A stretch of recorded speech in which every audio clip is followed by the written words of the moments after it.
It was wise for Aldrich to look into the decline of mages. Loyalists to the crown were allowed a certain number of private soldiers, and a degree of autonomy within the law. But no matter how great the lord was, they could never hire mages.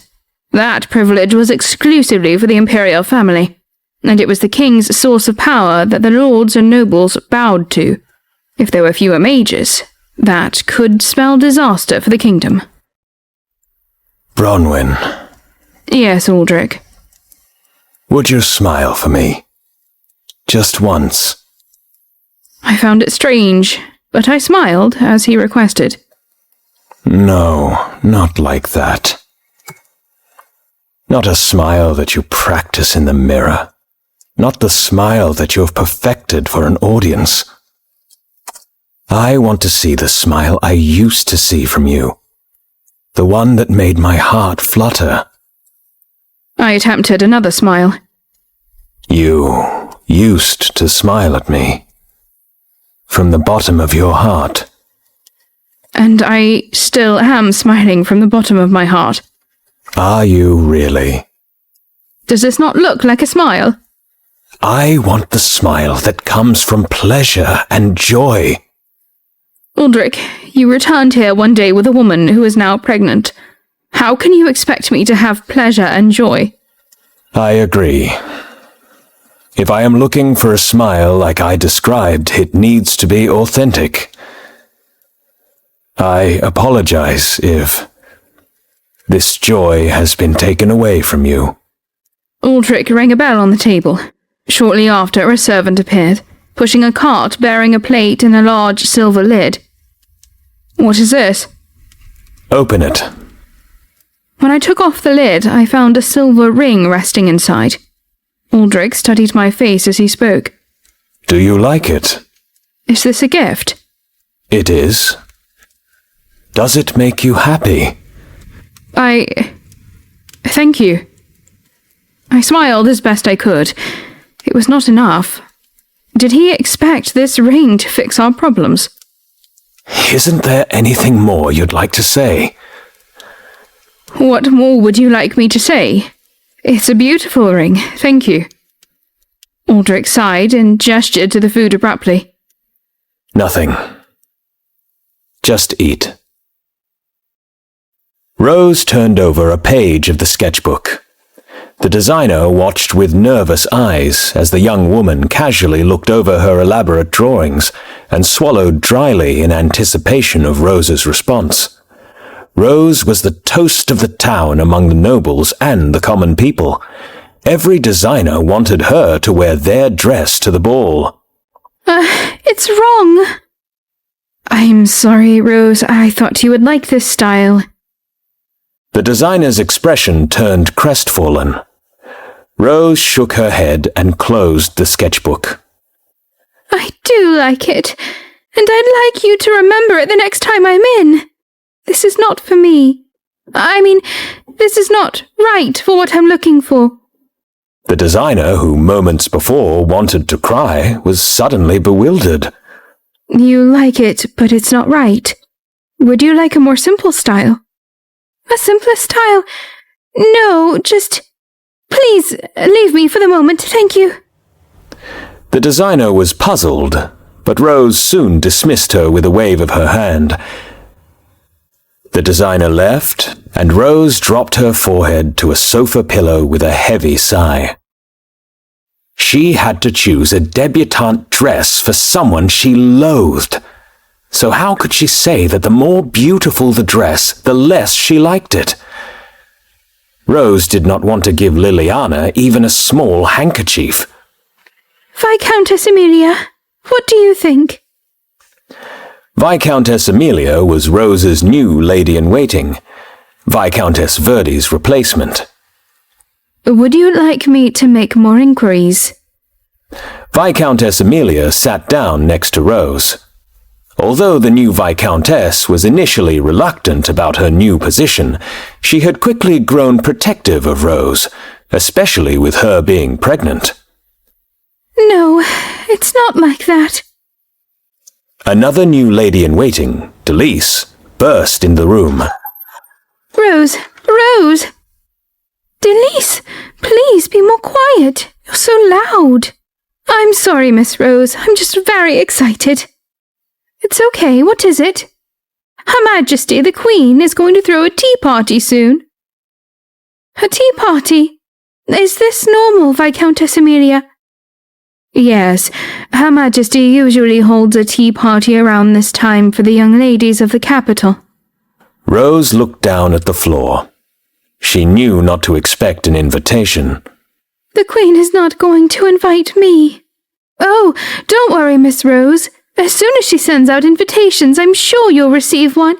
I'm looking out for it so it doesn't get lost. Rose was furious Aldrich made this inexperienced woman her lady-in-waiting, but she had other, more important matters to consider. Besides, maybe there was a sliver of hope that she would be invited. Do not hold your breath, Denise. Ladies, please leave me. Their departure was soon followed by a knock at the door. "Hello, Miss Rose. May I come in?" Yes, Duke Elegy, please do. When the Duke came in and closed the door, Rose burst into tears. "Rose, what's wrong? What happened?" The Duke walked over to comfort her. She's trying to isolate me. I'm powerless. The most influential person in society should not take the lead in ignoring you. It's bullying. That's the kind of woman she is. For now. For now? Does that mean you've made progress on finding a set of parents for me? Not quite. The proper conditions need to be met. What conditions? I need to find a couple who has actually lost a child. It needs to be foolproof. And how long will that take? Leave it to me. That's my concern. More importantly, how are you going to handle this predicament? I don't know. How serious is this? Very serious, Rose. The Queen is trying to get rid of you. She hasn't invited me. What am I supposed to do? It's best if you didn't go anyway. I'm tired of trying to make friends with her. The time for that is over. Duke Elegy sat close to Rose and held her hand in his, then pulled her close. He kissed the top of her head as she cried, "You've tried so hard. You do not deserve this." The Duke spotted Rose's cup of tea. "Why don't you hold your own tea party on the same day as hers?" If Aldrich exuded a cold and arrogant charisma at the height of his power, Duke Elegy was the opposite. Although he was of high social standing, he did not mind lowering himself to people when needed, or when opportunity presented itself. Rose's cheeks reddened as Duke Elegy gazed into her eyes. Wouldn't that be more embarrassing? Why would the nobles choose me over the Queen? That is the point. Are you trying to make a joke out of me?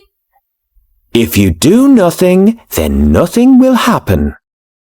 This is sounding like a very bad idea. Duke Elegy smiled. This will get you sympathy. Sympathy? The Queen invited the nobles, but not the King's concubine. Yes, and? It's like this. The Queen and the concubine held a tea party on the same day, but the nobles did not go to the party hosted by the commoner. It was because of the Queen. Do you understand now? I do, but I still don't like it. The common people are the ones that you need to go after, Rose. It is the common people who don't know anything about nobility. If you're going this far to create rumors, then make a story that's exciting. And what kind of story is that? The Queen deliberately threw a tea party on the same day as you. Rose stared at him, her lips curling into a big grin. I usually held a tea party for all the nobles in the vicinity at this time of year, and so having Liliana in attendance would not give a reason for Aldrich to become angry. Rose was not a member of the nobility, so I did not invite her. The day of the tea party, Liliana was likely teased for having dressed up as she were going to a ball, but she generally got along well with the other nobles. The atmosphere of the party was bright and pleasant throughout. When the party ended, and most of the other nobles left, I invited Liliana to take a walk with me. "Would you care to join me for a walk, Liliana?" "Really, Your Majesty? Yes, thank you." We walked the promenade, beginning in the Western Palace and leading towards the Silver Garden. I did not ask her about Rose or the Rimwell estate. If Rothescue had given Liliana any advance warning, I wouldn't want to raise her guard. "I brought you a gift, Your Majesty. It's a portrait of you." "A portrait of me? You have one?"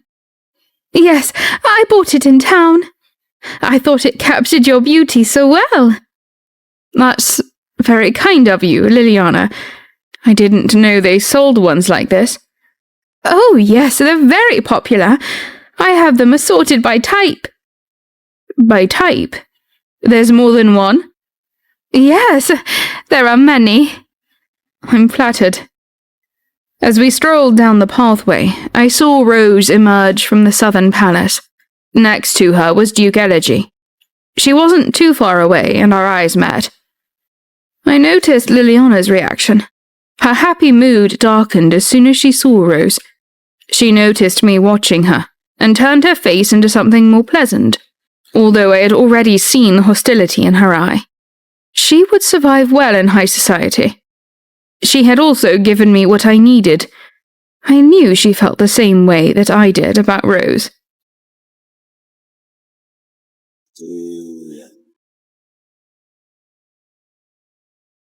Liliana and I stood together as Duke Elegy and Rose approached us. Your Majesty, it's so wonderful to run into you again today.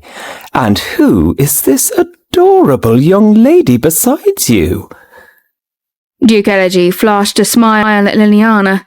She flinched under his sharp eye and leaned into me. This clearly wasn't a compliment. Meanwhile, Rose stared at Liliana with open displeasure.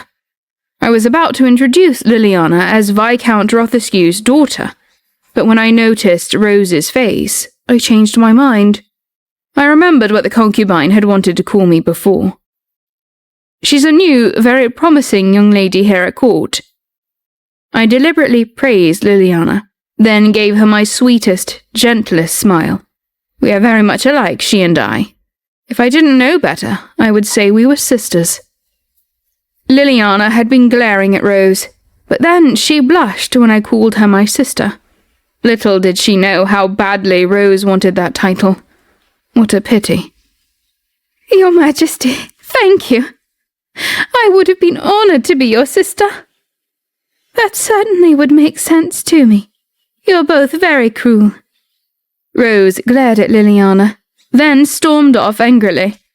The relationship between Rose and Liliana was much worse than I had thought. This is so embarrassing. No one came to my party. I'm happy you and Duke Elegy are here, Your Majesty. Well, you should have had it another day. I couldn't fathom that no one would come. Really? If someone received an invitation from both you and the Queen, you must know they would go to the Queen's party. Of course. I didn't think she would invite every single noble. Rose looked distraught. Although Duke Elegy had told her that no one would come, she had assumed that at least one or two of the nobles that didn't receive an invitation from the Queen would have arrived. But even those who were not invited by the Queen did not come to her party. According to Duke Elegy, they did not want to appear to be in conflict with the Queen, and yet The wounds left on Rose's heart did not go away. She wondered if the plan was even working. And then there was Liliana. How could that hateful and wretched girl be treated like a little sister by the Queen? Don't worry about it, my dear. Duke Elegy over here is worth 10 men. Duke Elegy and Rose exchanged a glance. She knew just how right Aldrich was.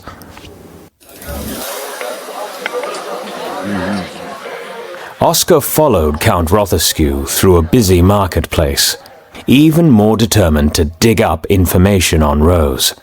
He could hear Bronwyn's voice in his head. Even if you take out Rose, the king will bring in a new concubine. And so what? I will remove the others too. And when another comes, I will hit them even harder. All kings had concubines. What did it matter? The kings were not married to them, and they did not get them pregnant. This would be so much easier, Bronwyn, if your husband were not the king. Oscar kept his eyes fixed at the back of Viscount Rothescue's head as he trailed behind him. After several days of investigation, Oscar knew that Viscount Rothescue was helping Rose. In fact, the Viscount did not even hide the fact, claiming that because his mistake had caused Rose trouble, he wanted to pay her back. As Viscount Rothescue turned sharply and entered a tavern, Oscar followed him in. The tavern was full of activity and commotion. Most of its patrons were commoners, but since it was a vintage establishment, there were some nobles scattered about. Viscount Rothescue was sitting at a table, seemingly enjoying the atmosphere. He had 2 companions sitting across from him. The table was empty, as if they hadn't been served yet. Oscar tried to find a seat nearby, but there were none, so he was forced to take a table on the 2nd floor. He couldn't make out the Viscount's voice, but he was able to look down on him from his new vantage point. What would you like to order, sir? A waiter who looked no older than 16 years old appeared next to him. Oscar pointed toward Viscount Rothescue's table. The same thing they're having. Upon seeing the table, the waiter hesitated. It would be better if you sat by them yourself. Before he could leave, Oscar slipped the waiter a small jewel. The waiter's eyes widened before he tucked the small treasure away. This was the first time he had even received such a large payment. Yes, sir. Thank you. I'll bring your order right out. The waiter bowed his head quickly and hurried to the first level. As Oscar watched, he could see the waiter wandering around Rothescue's group and serving their order. Oscar finally relaxed and leaned back in his chair. He started to take in the conversation of the surrounding patrons. Once he did, however, he couldn't relax. The king's concubine had a tea party, and the Queen held one on the same date. Yes, on purpose. So the Queen really is bullying her. I never would imagine that kind of thing from Queen Bronwyn. I heard that no one attended the concubine's party. Well, that's no surprise. The concubine's just a concubine. The concubine is a commoner. She's not royalty. They treat her like they would treat you or me. Isn't it obvious? Oh, but look at her. She's the most beautiful woman I've ever seen. If I were the king, the Queen would be left in the woods, right where he found the concubine. They all laughed. Oscar could barely hold his temper. The nobles are arseholes, all of them. She's the only one that even acknowledges us, for heaven's sake. Even without seeing it for my own eyes, I think it's obvious how she must be treated in the palace. I'd go to her party. I'd go to her bedroom. Ha! Fuck the Queen! If Oscar wasn't already in hot water, every man in this bar would be beaten to a pulp. Behind his rage was sadness. His sister didn't deserve this. He studied the people who were sitting around the bar, About half of them seemed suspicious. Some spoke as if they knew the Queen's intent, and were cleverly spreading rumours that she was a bully. However, even more unpleasant rumours were starting to fly about. "The king is such a spineless sap!" "There, I said it. If you choose to have a concubine, then she's yours, plain and simple. You should put the Queen in her place." "Yeah, but do you really think Rose is truly a commoner like us? I mean, how would she even become a concubine? I think the king forced her into it." "Could you blame him? And for that matter, could you blame the Queen? I'd be wicked pissed too if I were in her shoes." Oscar had heard enough. He muttered under his breath, "This is the concubine's doing. But clearly she's not working alone." It had been 4 days since the tea party. Marquis Faring came to tell me the gossip going round. It was not a pleasant story to hear. The Marquis looked sympathetically into my eyes as he sipped his coffee. Then he set down his cup and made a confession. "This information came directly from Oscar." "He told you this? And the men lived?" "I had the same thought. It would appear he exercised restraint, since he knows you will need him here. Your Majesty, I have a question." "Yes, Marquis." "Would you like Rose to go away?" "I would love for her to go away. To be gone from the palace as if she were never here. To be left in that trap until she's eaten by wolves." I looked in his eyes and realized that is not what he meant. "Marquis, you have been my brother's closest friend since childhood. For that, you are like a brother to me. While I appreciate all of the help you and Oscar have given me, you cannot do that." "Your Majesty, may I speak freely?" "Yes." "You can continue to play this game of words. Some will believe yours, others will believe hers. As this continues, the imperial family will become a laughingstock. People will start to see the two of you as the same." Marquis levelled his hands together and put one down. "Until one of you is no more." "People will look at our actions, not our words." "And your actions speak for themselves. But, Your Majesty, will they always admire you if you do the right thing?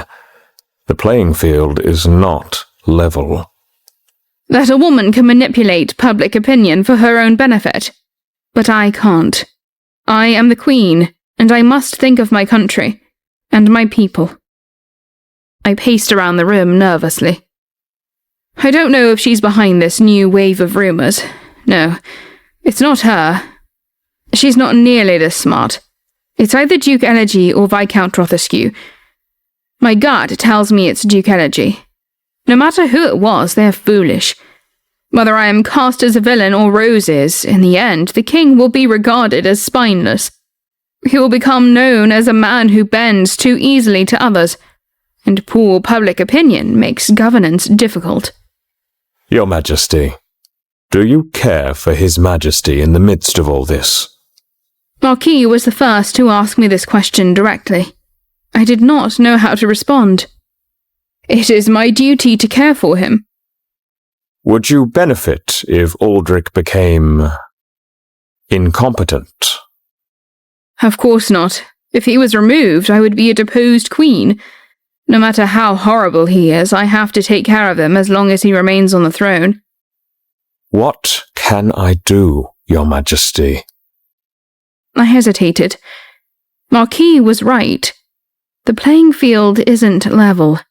Yes, I was queen, but that did not mean I could control the board. She had accrued useful pieces, and she was moving against me. One in particular was more dangerous than the rest. "Thank you for the offer, Marquis Faring. You can keep an eye on Duke Elegy."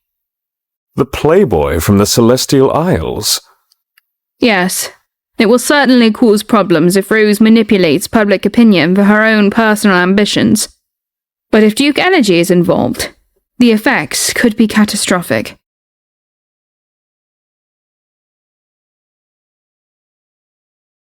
King Henry I was the newly crowned monarch of the Celestial Isles. People danced to lively music in celebration, while foreign delegates cast interested glances at the young, unmarried king. Henry smiled and did his best to relax as he received and thanked his guests, but the smile on his lips concealed the sadness in his heart. His mood was even more pronounced when he saw Grand Duke Lavilla, the envoy from Elisaria. "Your Majesty, it is a most wonderful day. I wish you congratulations on behalf of all of Elisaria, as well as condolences to you for the loss of your brother." "Grand Duke Lavilla, so good to have you here. Where might the Queen be?" "She has not travelled with me, Your Majesty." Henry was crestfallen when he learned that the Queen had not come to his coronation, but he did not reveal his disappointment to Grand Duke Lavilla. "Is that so? Well, I'm sure she had more important matters to attend to. Please, share a drink with me." "I would be honoured." The Duke was delighted by Henry's hospitality and laughed gaily during their conversation. However, when Grand Duke Lavilla brought up the topic of a potential queen, Henry grew more serious. "Your Majesty, you are a young, handsome king, yet you still haven't found a queen to sit by your side. Is this because of Rose, by chance?" "Because of Rose? Why would that be?" "This is what all of the nobles in my country believe. As I'm sure you know, Rose is quite stunning. She may not be a noble yet, but I personally believe that is a mere technicality. There are many hardships that a lady who comes from royalty can cause a king, if I may be so bold to say, Your Majesty.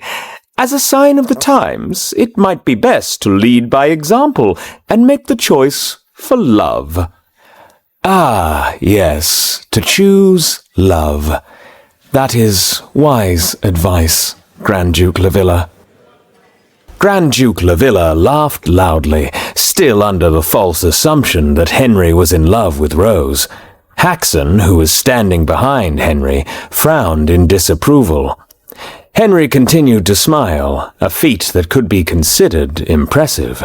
However, when the Grand Duke insulted Queen Bronwyn to praise Rose, Haxon was so shocked that his mouth dropped open.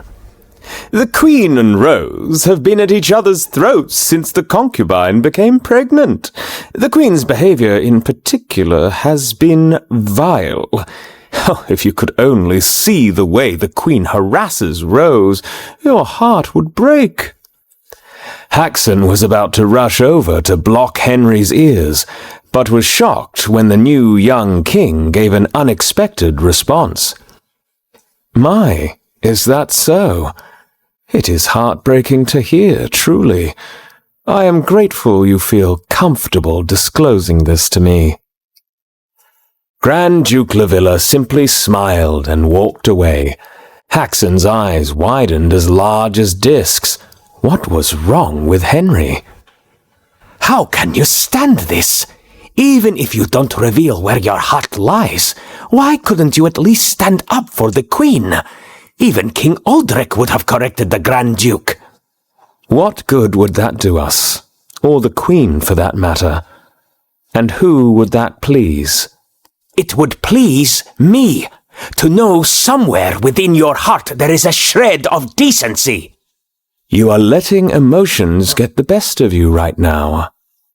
Grand Duke Lavilla is merely a pawn.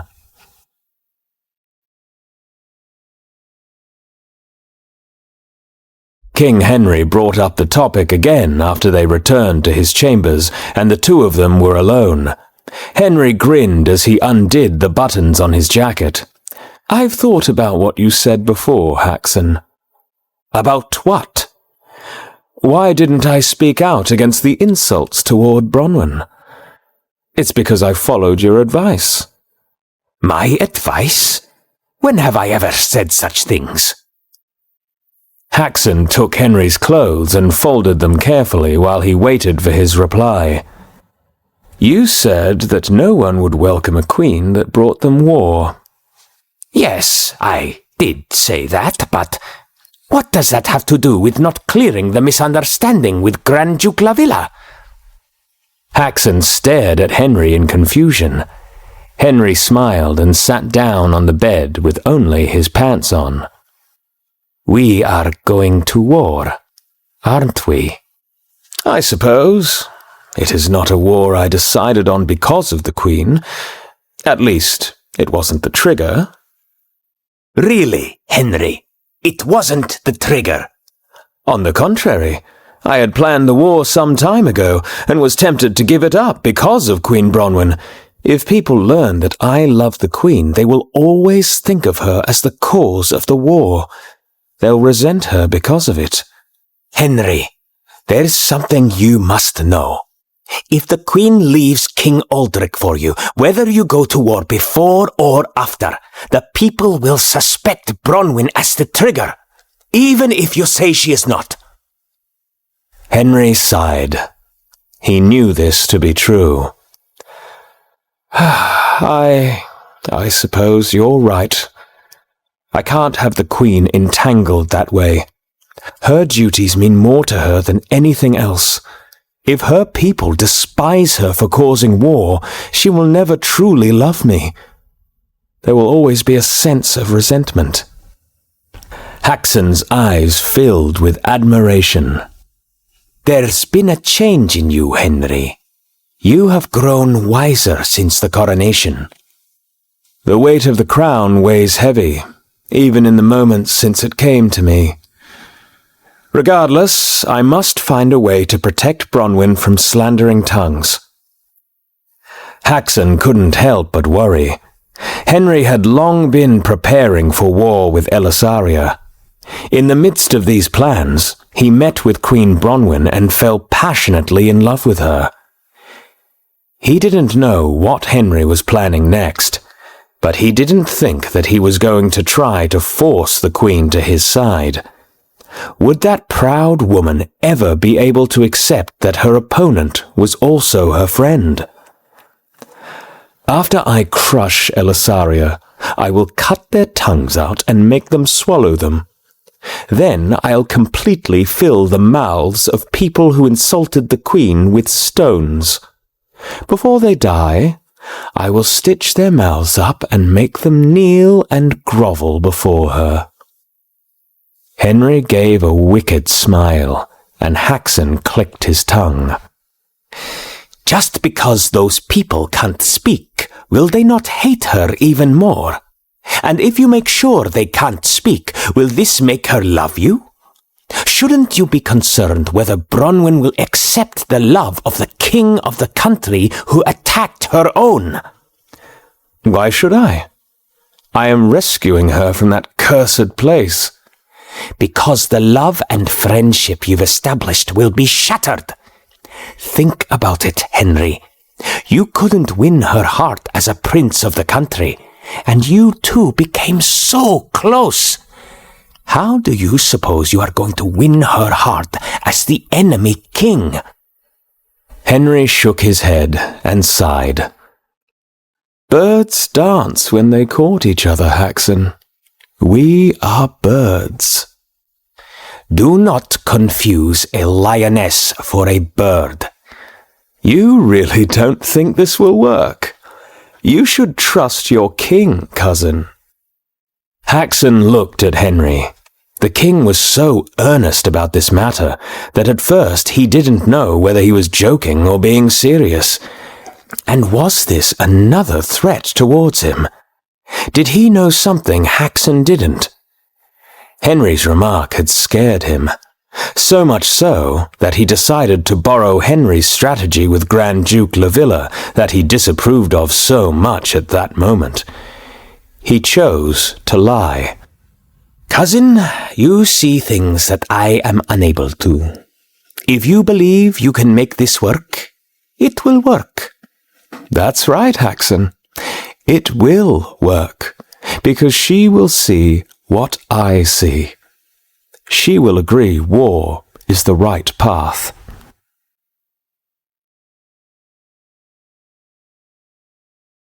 Spring was slowly beginning to awaken the landscape.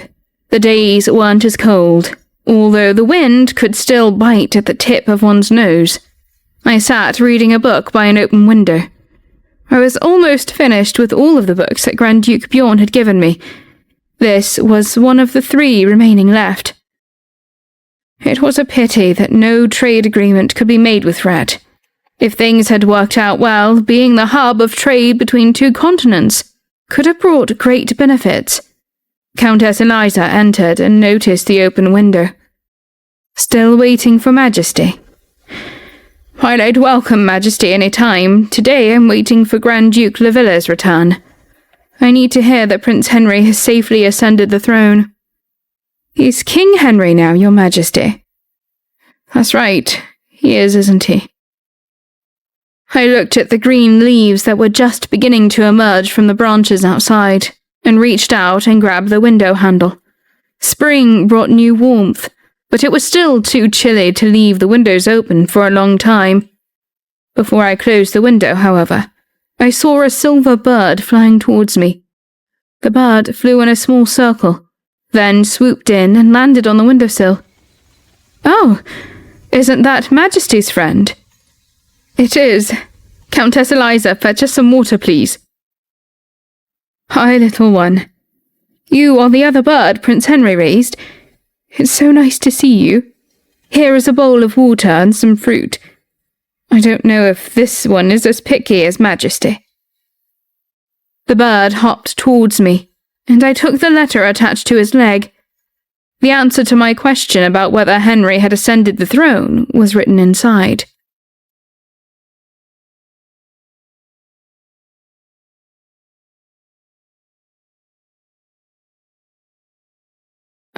I cannot choose. These clothes are all so lovely. Why is everyone so talented? It was almost the day of the debutante ball, and the concubine had still not selected Liliana's dress. Viscount Rothescue demanded it be done within 2 days, and Rose was dreading the impending deadline. I refuse to aid in helping that wretched girl look beautiful, but I cannot risk my own reputation in carelessly selecting a dress for a debutante. She flipped through another sketchbook filled with famous designers who would be honored to participate in the debutante ball, an event known for its beauty and splendor. After spending my life as a slave without any clothes, I cannot fathom how it is more difficult to find something that is not beautiful. Perhaps I must resign to find something unremarkable, simple and basic, albeit not hideous as intended.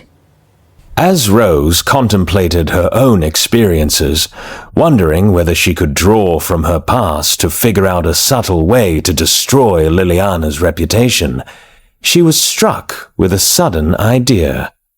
She suddenly remembered the commotion it caused when she and Queen Bronwyn wore the same dress, and a plan began to hatch in her head. If we wore the same dress, then people will talk. Naturally, they restrained themselves last time because of the Queen's high status. I was the vulnerable one then. But compared to Liliana, I am the star of society. She is but a nobody from a small estate. She would be the one accused of mimicking me, and I would be the last one to be accused of being the mastermind behind giving someone the same dress as me. The corners of Rose's mouth lifted in a way that made her feel like Duke Elegy. Cunning. She picked up her bell and rang for her maid. Rose? Yes, Miss Rose. Do you have the dress I chose for the ball? Of course, Miss Rose. Have another one made in a smaller size. Take the measurements. Are you giving someone else the same dress? But will you not be humiliated once again? Oh, Cheryl, this poor girl does not know what to choose for herself, and my dress is the prettiest of all. How could I live with myself if I gave her something to wear less beautiful than my own clothing? Miss Rose, your kindness never ceases to amaze me. How are you so nice? This time, Rose's lips curled up at the edges, but instead of resembling the master manipulators she had studied, it was a regal grin, composed and calculated, capable of wielding power. This was a smile she learned from Queen Bronwyn.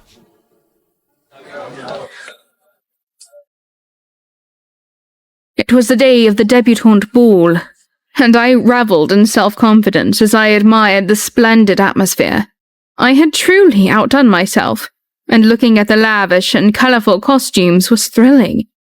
My ladies-in-waiting brought me such joy as they giggled and relaxed into the festive mood. There was a lightness in the air that felt refreshing.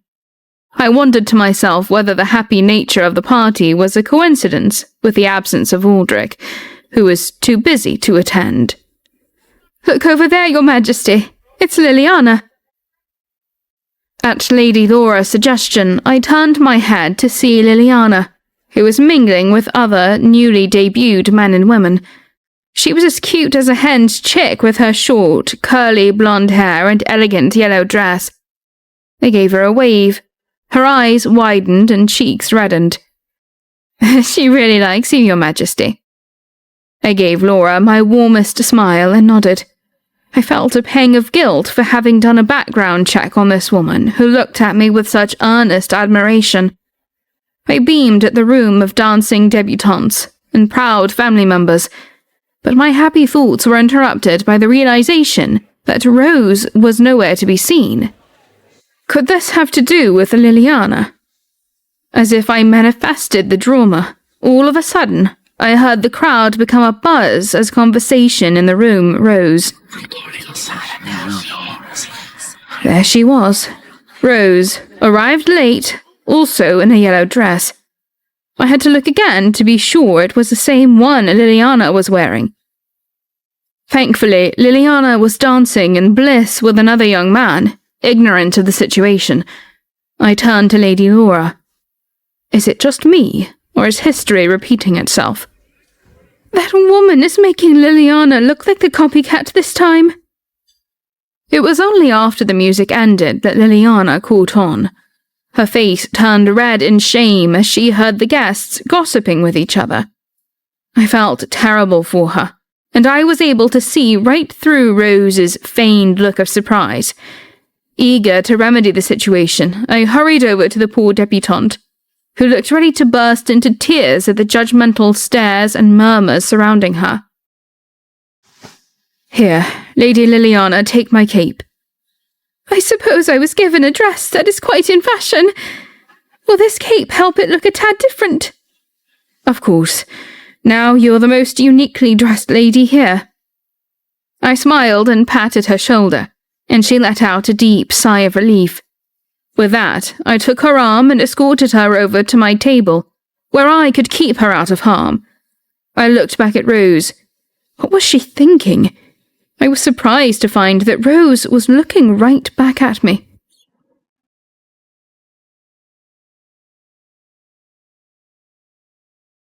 I was relaxing my feet in a bath of warm water when Countess Eliza burst in, her face white and her fists trembling with anger.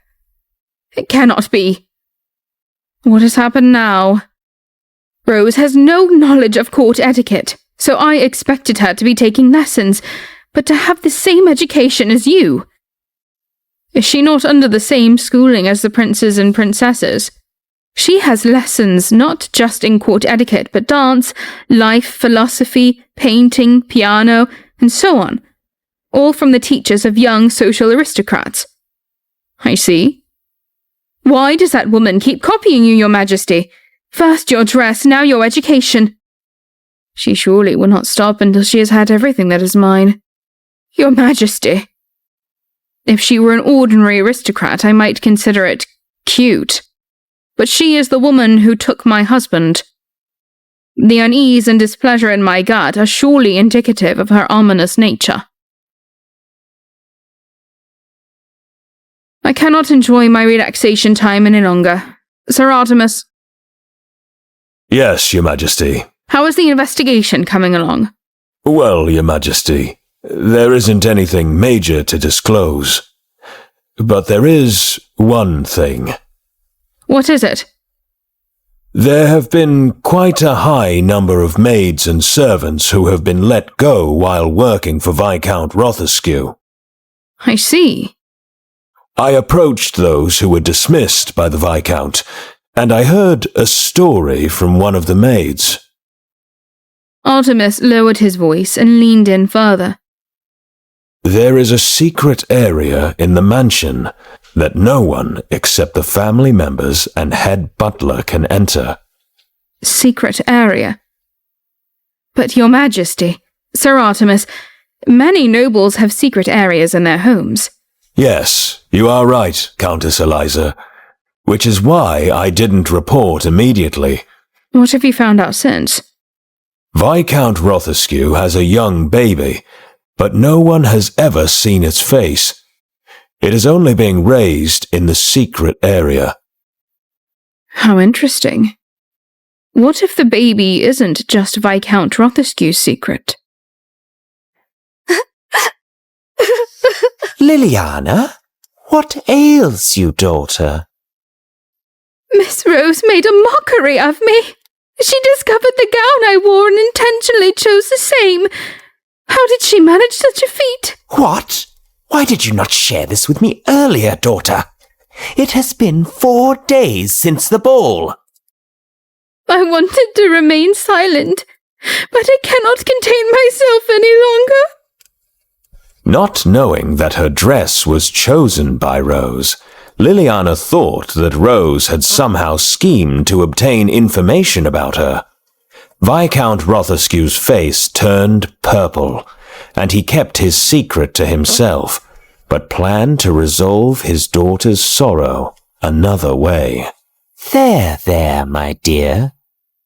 I will take care of it. I instructed you to provide my daughter with a gown for the debutante ball, not to subject her to ridicule. In the face of her enemy, Rose simply sat on her chair and studied a small notebook in her lap. Rose!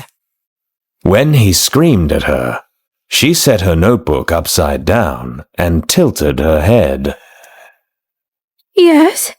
You played a jest on my daughter. Trust me, you won't find amusement in this. Who bestowed upon you a complimentary gown when you had none? Viscount Rothescue recoiled in surprise when Rose spoke to him so calmly. Dishonesty does not suit you. Does it not? You seem to be wearing a mask. Is that so? I suggest that you keep your child in line, rather than argue with the mother of the king's child. Who do you think is in charge here? Liliana has a loose tongue. Will you truly allow her near the queen? What if she says something she shouldn't? She does not possess a loose tongue.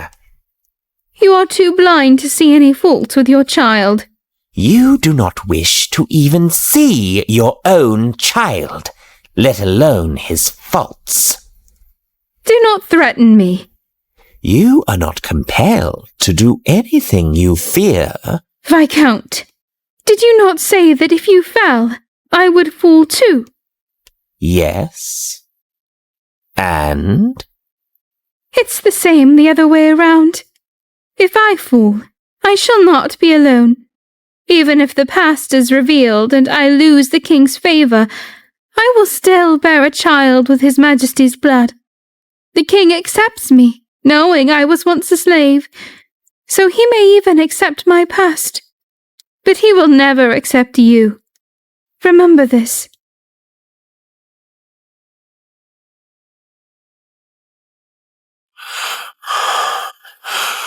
Viscount Rothescue maintained a dignified silence at King Aldrich's commanding tone, displaying deference to the king's long-standing authority. His heart beat wildly, and he feared the punishment that awaited him. He knew he had Rose under his thumb, but Rose had the king under hers. It was a potentially deadly game of manipulation. I beg your pardon, your majesty. I am earnestly attempting to make amends with Miss Rose after causing a misunderstanding at court. That is my only purpose here. Aldrich looked at the Viscount quizzically, wondering what his motive could possibly be. This man spoke of justice, but his aura reeked of misdeeds and distrust. Do you think Rose needs the assistance of someone like you? Indeed, your majesty. Rose will be tended to by people under my purview, and your services are not required.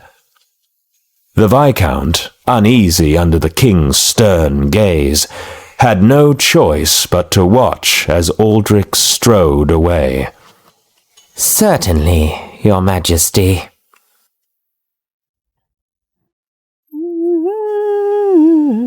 Aldrich entered Rose's room with ferocity, fired up from the scandal that was taking over his kingdom. He needed to protect Rose. No one else would. He found her sitting in the armchair she loved so dearly, perusing a small notebook. She looked up and smiled at his arrival. Your Majesty. How do you fare? In a tender moment, Aldrich kneeled down, embracing Rose's waist, his gaze lingering on her burgeoning belly. I am well. It's a joy merely to have you here.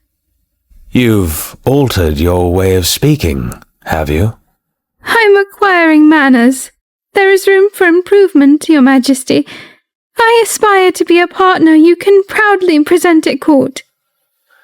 I can't say I am entirely delighted. The way you used to speak had a certain charm. Even if I alter my manner of speaking, Rose remains Rose, does she not? Is that indeed the case? I suppose we shall see. How are your studies progressing?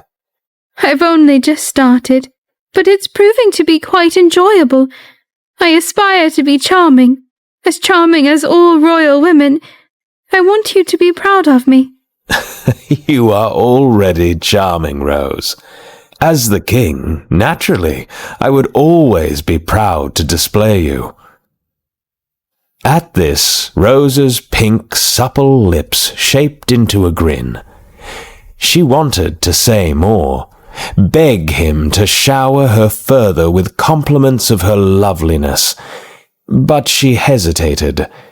It was not queenly, after all. And anyway, she noticed a somber expression on his face. What ails you, Your Majesty? It took some painful hesitation, but Aldrich finally spoke. Someone is inquiring into you and Viscount Rothescue. Who?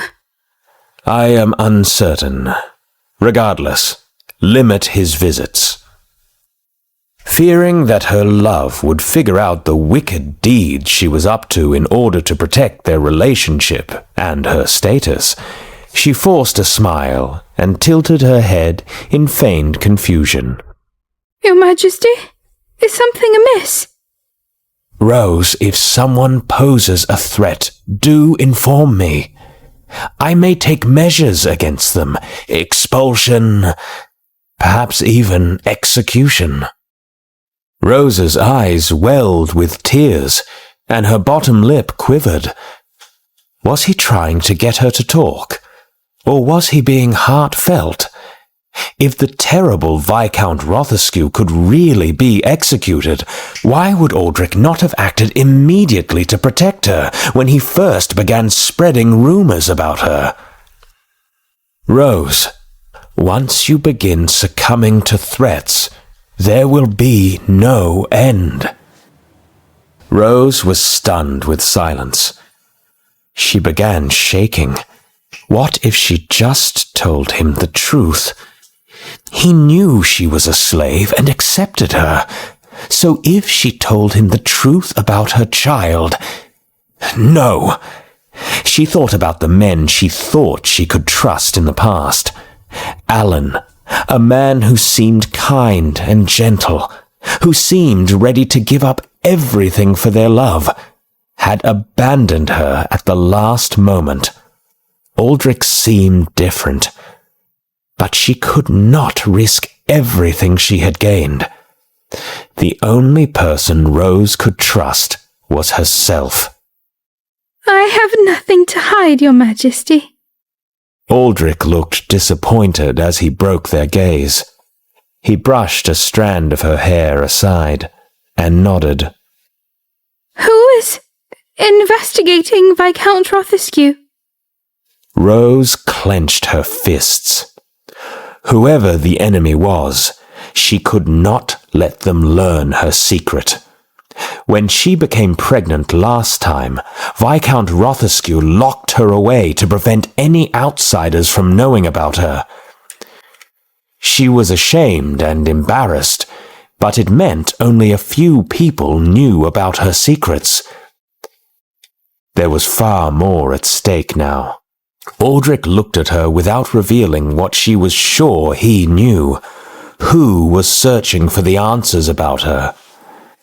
Your Majesty, please do not blame Viscount Rothescue for any wrongdoings.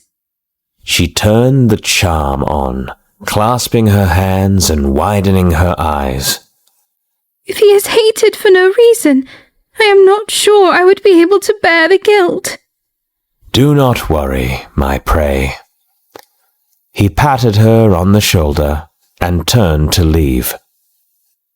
Wait, Your Majesty? Yes? Will you put me to bed? I am sorry, Rose. I have work to do. Regardless of his words, he picked up a soft blanket off the bed and lay it on top of her lap. Rest.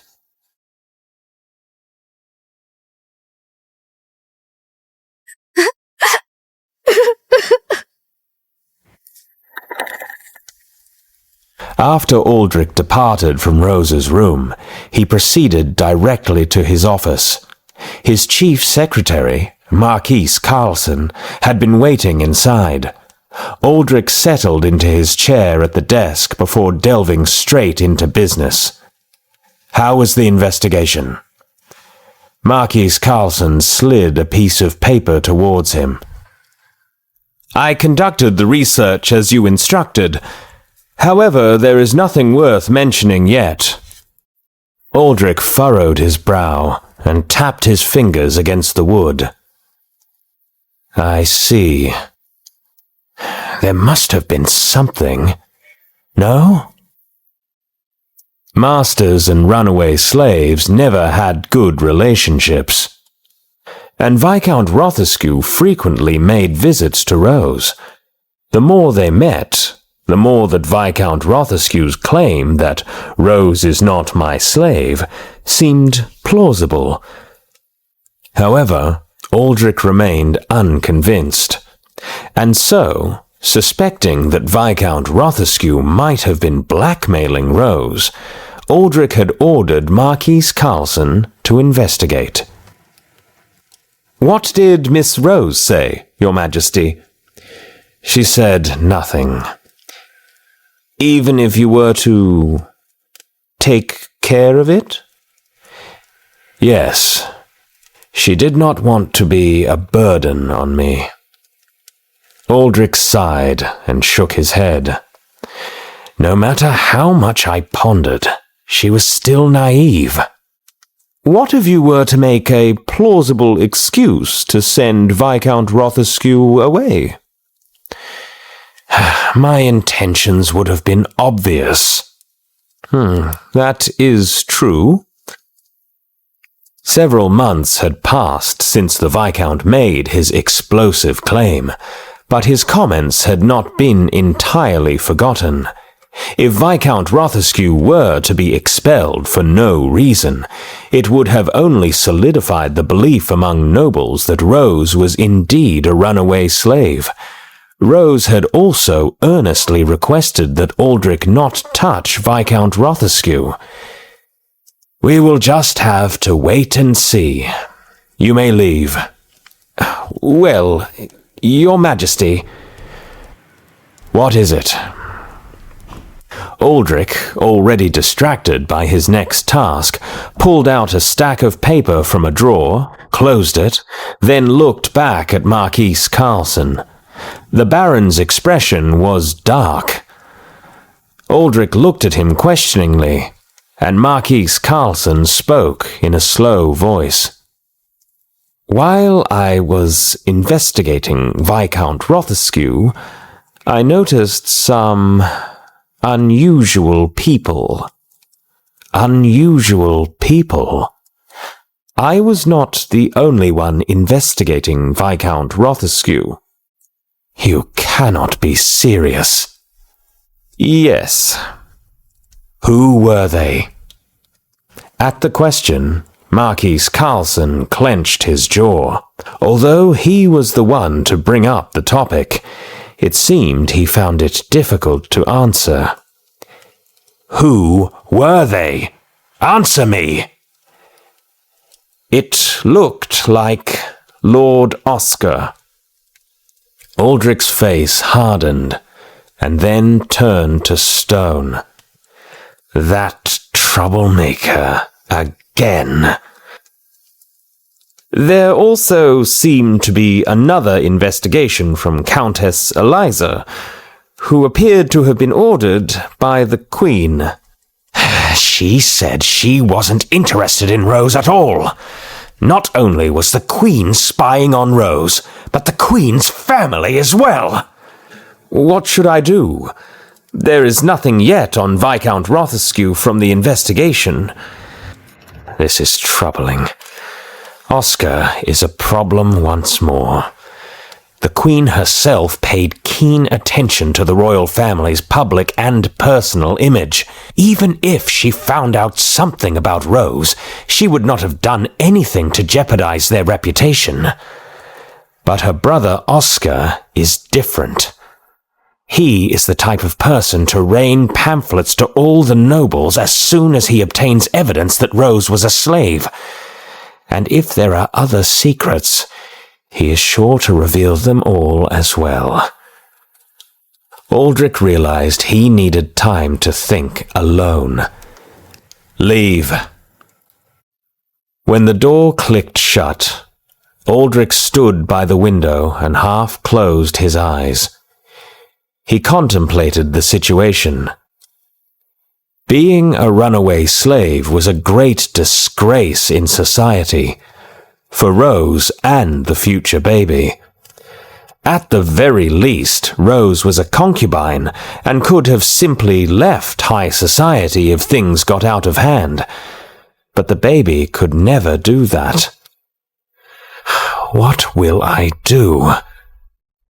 He opened his eyes, peering out the window at the grey sky with a grave expression.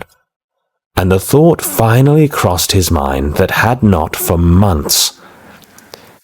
Had he made a mistake? How would the child of a slave be treated?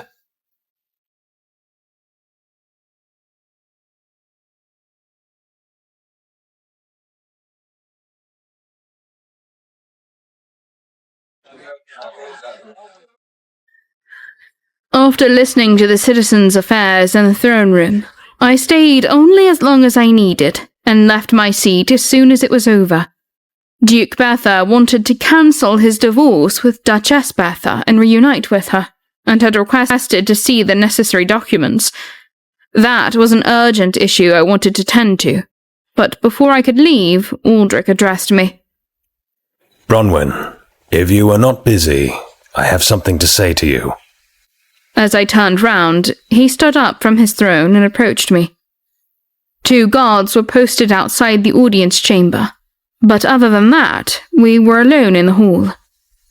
Does your brother have any sense of reason? His words echoed loudly in the empty audience chamber, and he immediately lowered his voice, fearing another scandal of onlookers.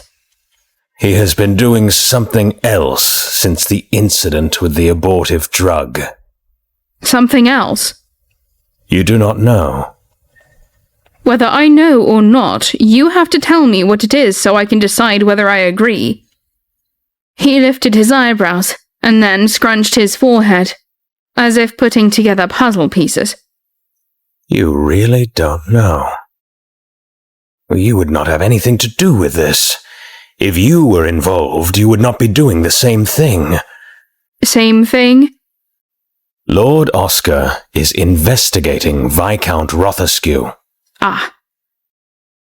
Inwardly, I was surprised, but I kept my face expressionless. Meanwhile, Aldrich narrowed his eyes in accusation. I am sure he has been looking into Rose as well. Is that so? Just like the Queen. Instead of answering, I stared quietly into Aldrich's dark eyes. The sound of the bejeweled clock in the room seemed exceptionally loud in the chamber. Aldrich looked at me, then turned away. Guard your honor as Queen. I seethed at Aldrich's remark. I already did that on a daily basis. If I had decided to cast off my honor, I would have torn out his hair several times by now. It might make me feel better for a while, but I knew it would only cause a bigger storm. I will, as always. I did not want to argue with him, so I simply agreed. As I turned to leave again, Aldrich spoke up. What on earth are you so unhappy about? I looked back at him, and he continued with sincere curiosity. That girl has nothing, and you have everything. She has taken His Majesty the King. She has you.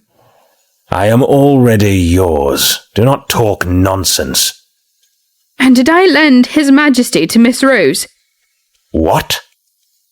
Unless I have done so, His Majesty is not my own. Aldrich stared at me with a strange look. You are jealous of Rose. Whether I love you or not, we are already legally married. It would have been nice to hear that you were jealous because you love me.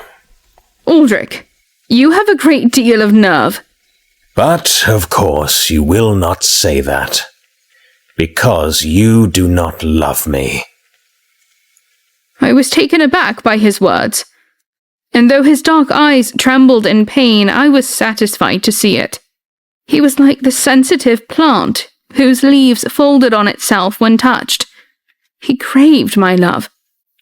If you have nothing more to say, Your Majesty, I will go. Queen. I rolled my eyes. What was it this time? When I looked back, Aldrich had removed the sensitive mask and replaced it with the handsome expression of a king. I will be gone for 2 days to investigate the loss of the sorcerer's power. You're going in person? I must see for myself if it is real. I see. I suddenly became worried at his words. The wizards were the source of power for Elisaria. Though the military army was a considerable force, they were not as powerful as those who could practice sorcery. This could put Aldrich's safety at risk. I hope you have safe travels, and return safely. Would you like to come with me? For the investigation? I will not work the whole trip. Maybe we could take a break on the way back. We could go to some museums, have dinner outside the palace, share a bed. I paused as I stared at him. He wanted to idle away after work. I shook my head. I cannot. Aldrich's expression turned to disappointment.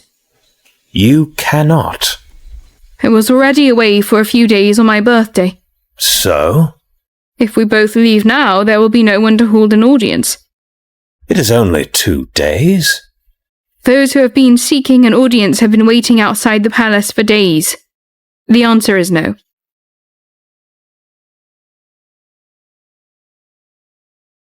Rose cooed as she stroked Aldrich's hair. She lay clad in her underdress, silky, silvery hair falling about his chest. Her body language was screaming for him to take her, but his eyes remained closed, as he seemed distracted with his own thoughts. Rose seethed as she knew what was on the king's mind. His wife. The Queen puts her work above the needs of His Majesty. Rose clasped Aldrich's hand and spoke over and over. Instead of answering her, Aldrich simply shut his eyes. Your Majesty, please. What words did the Queen say to make you like this? Rose stared intently at his grim face. He usually looked like a majestic king, but when he closed his eyes at the thought of the Queen rejecting him, he looked like an ordinary man. How could the Queen do that to you? Aldrich's eyes were still closed. Rose lightly kissed his cheek and whispered her confession to him. You always come first to me. The Queen is simply busy. I cannot replace the Queen, but... She trailed off, smiling to herself at the irony of her words. She did not believe them. She could replace the Queen. She would. Aldrich opened his eyes and looked at her. She leaned her head against his shoulder. Would you mind if I came along? You? I cannot help with work, but I can help you. And helping you helps the country. It will not be a fun journey. It is all right. It is important to go with the king. What if you become bored?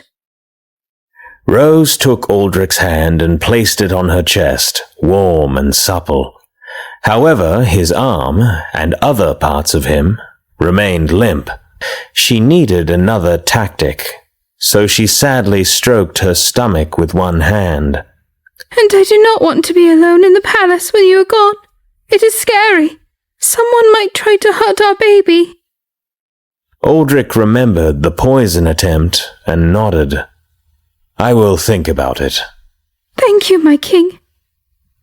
Rose leaned her head again on Aldrich's solid shoulders and wrapped herself in his arms.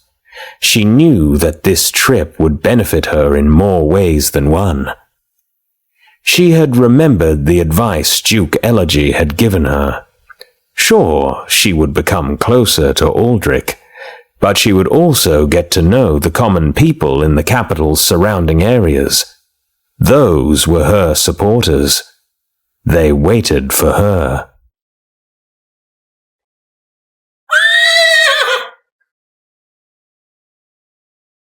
I went to the large courtyard inside the palace gate to see Aldrich off on his 2-day trip. Rose was also present, dressed simply in a white dress.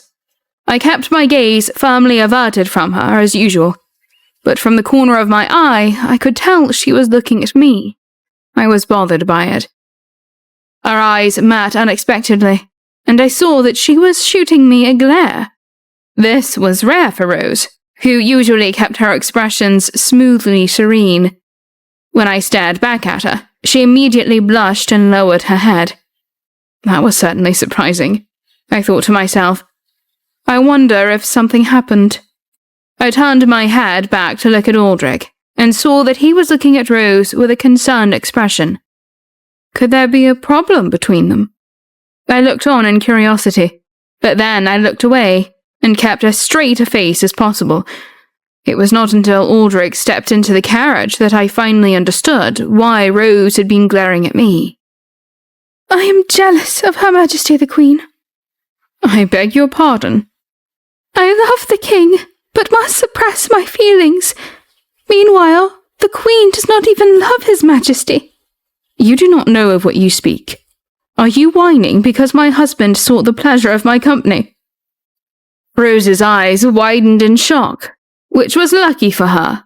She probably would have turned to dust if she had heard what I really wanted to say, something far less ladylike. But the words would not be befitting of a queen.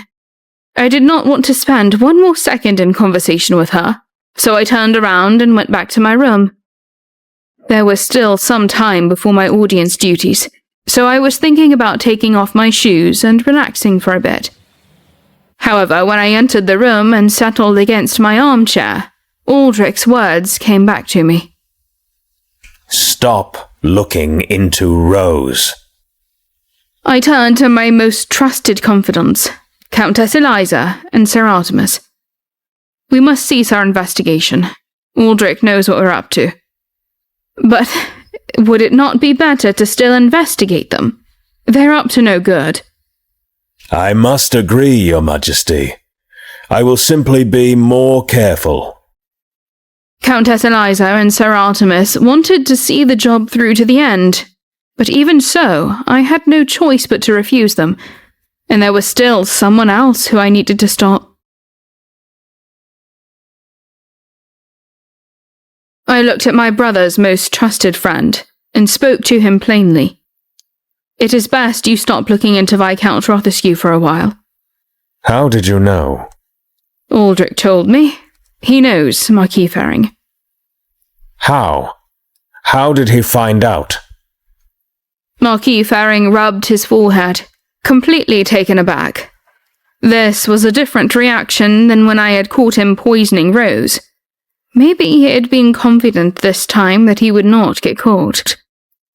I do not know, but try to keep quiet for a while. Is His Majesty angry? Anything that involves her makes him angry.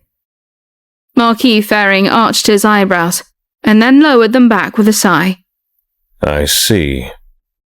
Marquis Ferring, I need a definitive answer to what I, the Queen, am asking of you.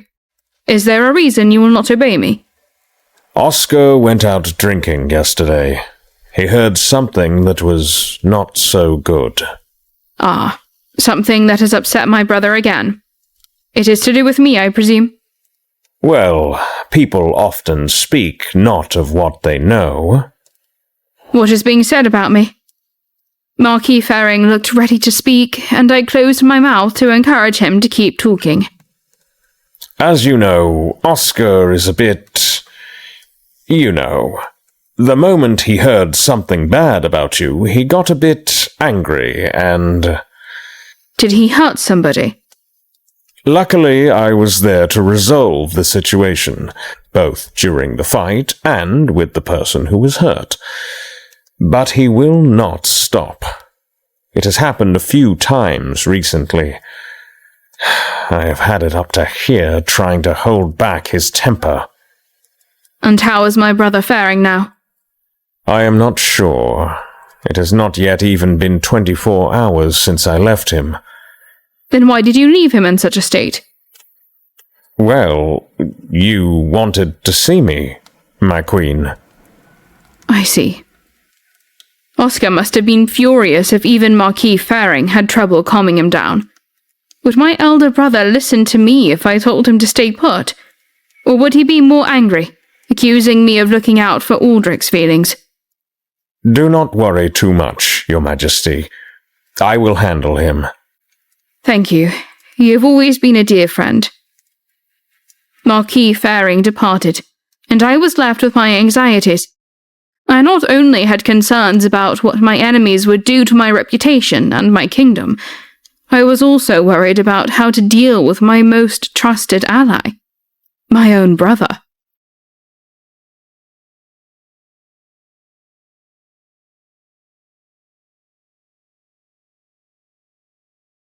Just as Marquis Ferring and Bronwyn had feared, Oscar was in a murderous mood.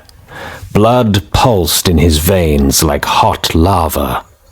Marquis Ferring went to look for him at home, But Oscar wasn't to be found at the Troby residence. As soon as he heard Viscount Rothescue had left his home, Oscar went in pursuit of him. Before he could get to Rothescue, however, several large, burly men stepped in his way. Oscar tried to sidestep them, but they continuously blocked his path.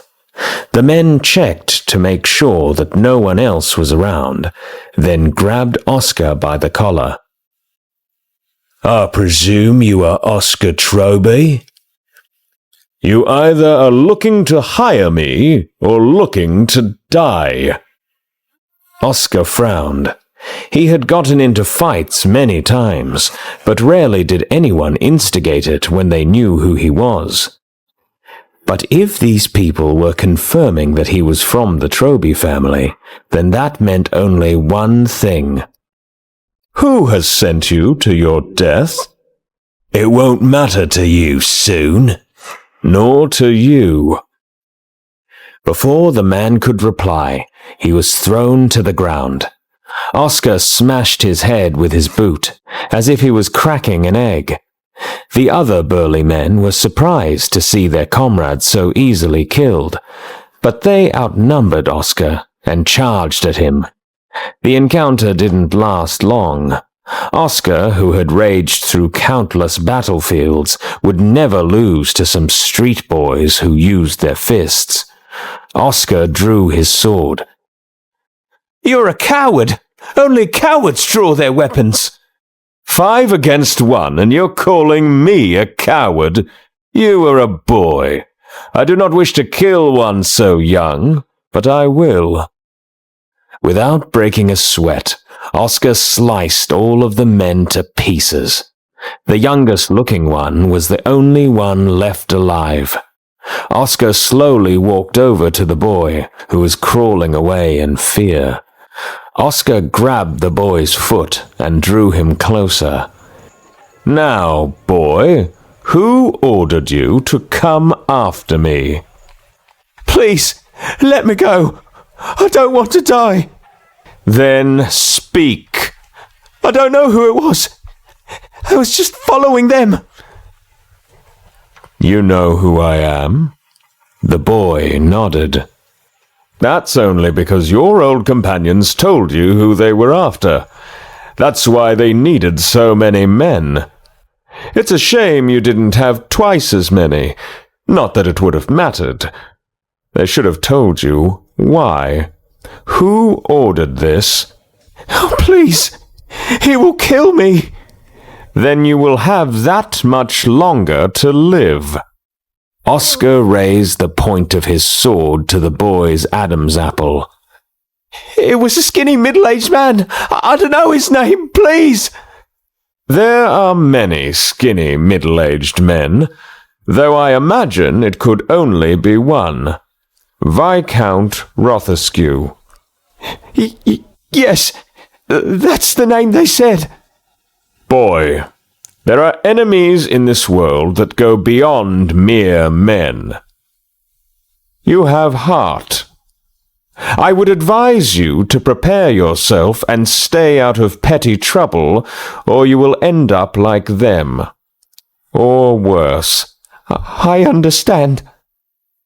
"Now tell me, where are Rothescue's whereabouts?" He is at the palace." "Did he go by carriage?" "Last I saw, he was walking." "Then he'll enter through a side entrance. Be careful, boy." Oscar called to his servant who had been watching nearby. "Get my horse." The servant brought the horse, and Oscar climbed on and moved quickly. The servant rode behind him. When they neared the palace, Oscar dismounted and ordered the servant to take the horse elsewhere. Oscar remained hidden by a road that anyone traveling to the palace needed to take, then spotted Viscount Rothescue's form approaching. Oscar stepped out in front of him. "Oscar Troby, what a surprise!" Oscar punched Rothescue, who fell back. Ouch! Help! Somebody! Oscar grabbed Rothescue by his leg, dragging him along the deserted road. A few people watched, but did nothing. Help! Viscount Rothescue struggled with all his might. The rocks on the road cut his face. Do you know who I am? Let me go! Viscount Rothescue shouted at the top of his lungs. Oscar pulled Rothescue close, and with a swift kick, broke his leg at the knee. Rothescue screamed. The pain in his leg was like nothing he had ever experienced. I bet that did not feel good, did it? You animal! How dare you! Help! If you yell or make one more sound I don't like, I will take the leg from you. Understand? Yes. Viscount Rothescue shook with pain, but fear won over.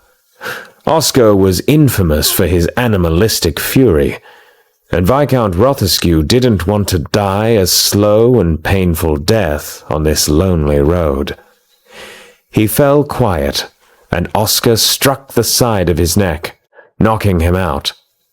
Oscar carried the Viscount's body into an abandoned mansion, throwing him inside a room with no windows, and then closed the door. Though Oscar hadn't prepared any ropes or chairs in advance, the room was furnished with them, as if someone had brought them there for a similar purpose. Oscar gagged and tied the Viscount to the chair, then slapped his cheeks to wake him up. Viscount Rothescue stirred before his panic-stricken eyes flew open. He tried to break free as soon as he saw Oscar's menacing expression, but the gag muffled his screams, and the rope restricted his movement.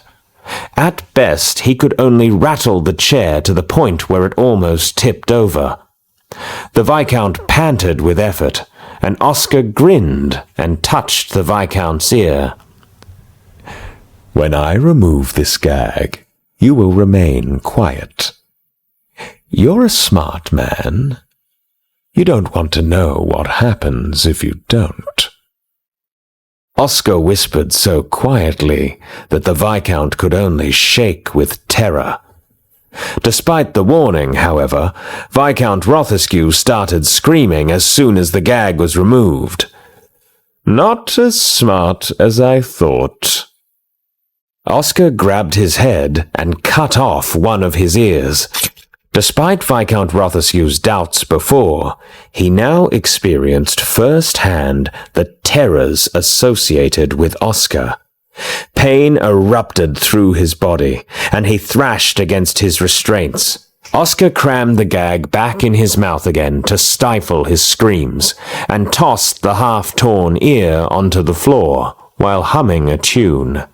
Viscount Rothescue was half-conscious at this point, but he didn't black out. He managed to glare at Oscar. When Oscar brushed his forehead with blood-stained fingers, the Viscount realized that there was no point trying to resist. Oscar did not have an iota of empathy in him. I said, I need you to remain quiet. As Viscount Rothescue fell silent, Oscar patted him on the shoulder. There you are. Good boy. This is how you should have been this whole time. A second later, Oscar struck him with his fist. I'm saying quiet! Why are you still hitting me? Oscar pummeled him again from all directions like he was a punching bag. The Viscount fainted, and Oscar stared at the limp man tied to the chair. He knew from experience that his victim wouldn't die. He had calibrated his assault to cause intense pain, but not death. Oscar slapped Viscount Rothescue's face to wake him up again. His bloodshot eyes blinked open. "Did you sleep well?" The Viscount was breathing heavily. He was terrified, just where Oscar wanted him. Oscar pulled out a handkerchief and wiped his bloodied lips. "You may be surprised to hear that I tend to be a man of peace. It's others, in fact, who tend to turn to violence." Others turn to violence? I barely spoke before you. Viscount Rothescue clamped his mouth shut when he saw Oscar's eyes. "Oh, come now, Viscount Rothescue. After hearing I was looking into the origins of the king's concubine, you sent men to come after me, to disable me, to kill me? Do you not consider this violence?" Rothescue looked at him. There was no denying it. He was right. Oscar pulled up a chair and sat in front of him. "Now, let's talk. Why are you helping her?" Her? "The king's concubine, Rose." I'm afraid I don't know what you mean." "Do you really take me for a fool? You have visited her so frequently that everyone knows you have a relationship. Perhaps you were getting greedy." What do you mean? "Why were you seeing her?" What do you want to know? "Everything." She's a commoner. Oscar slapped Rothescue hard. "Do you want this to go on all day?" No! She was born a slave, right? She's a runaway slave. She was your runaway slave. You said it yourself.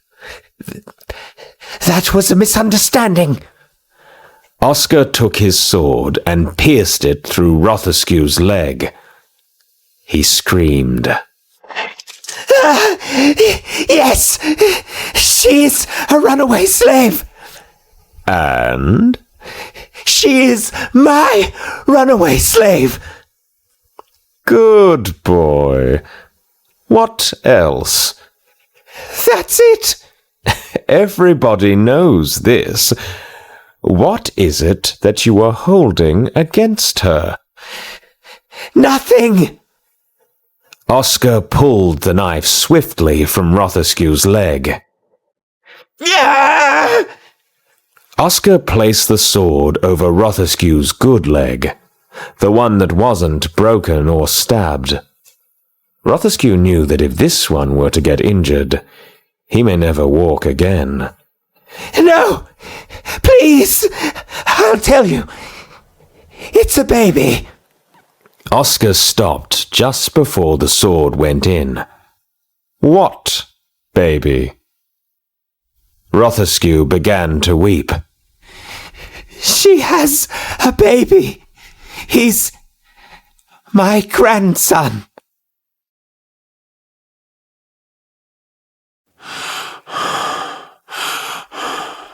What do you mean, Rothescue? Everyone knows the concubine is pregnant with the king's child. Yes, but the child in her womb is not her first. She had another baby when she was a slave. Oscar stared at Rothescue for a moment. The realization began to dawn on him. Yes, of course. It all made sense. So this is the big secret that she's worried will be the end of her. Yes. And who is the father of this other child? I don't know. Oscar stared at him. How can you not know? Did you have multiple men bedding the slaves on your property? Or is Rose a prostitute as well? My estate may be small, but I have more than one slave. They do what they will. Maybe it was a passing traveller. I don't know. I suppose it does not matter. Where is the baby now? When the mother abandoned the child and ran away, I had to raise it myself. Oscar laughed, shook his head, and grinned wide. She abandoned her child, leaving you to raise it. This is good. What else? That is all. No, there is more. Oscar placed the knife on Rothescue's remaining ear. There is nothing else. Oscar bent down in front of Rothescue and stared into his eyes, as if he was boring into his inner thoughts. Rothescue endured the gaze. Very well. Where is the evidence that Rose was a slave? Evidence? I need evidence to convince people that it's true. I'll come forward. I'll say whatever you want me to. No, that ship sailed when you claimed she was a slave and reversed your words. You lack credibility. Oscar danced his fingers across the hilt of his blade. I have a certificate of sale. It's a slave trade certificate. There's a description of Rose's appearance. It is undeniable. I see. Well, that will do nicely. Oscar turned to leave Rothescue. Wait! You can't just leave me here. I have the certificate. Oh, I will be leaving you here. I'm sure someone will find you. Soon. Rothescue and Oscar had no idea they were not alone in the abandoned mansion. Marquis Carlson, the king's chief secretary, had sent an investigator to follow them at the king's request. While Oscar was an excellent warrior with sharpened senses, he could not detect every minute sound, especially over the excessive screaming. The investigator, whose name was Chauncey, had heard every word of their conversation. He muttered under his breath to himself, "The king will want to hear about this right away. But what do I do about Rothescue?" Rothescue began screaming again, which Chauncey knew made his escape easier. He had no desire to face Oscar, so he decided to leave the Viscount there, and instead went straight to Marquis Carlson. Good day, Marquis Carlson. I have discovered what Rothescue has been blackmailing Rose with. Excellent news, Chauncey. What is it? While Rose was still Rothescue's slave, she had a child.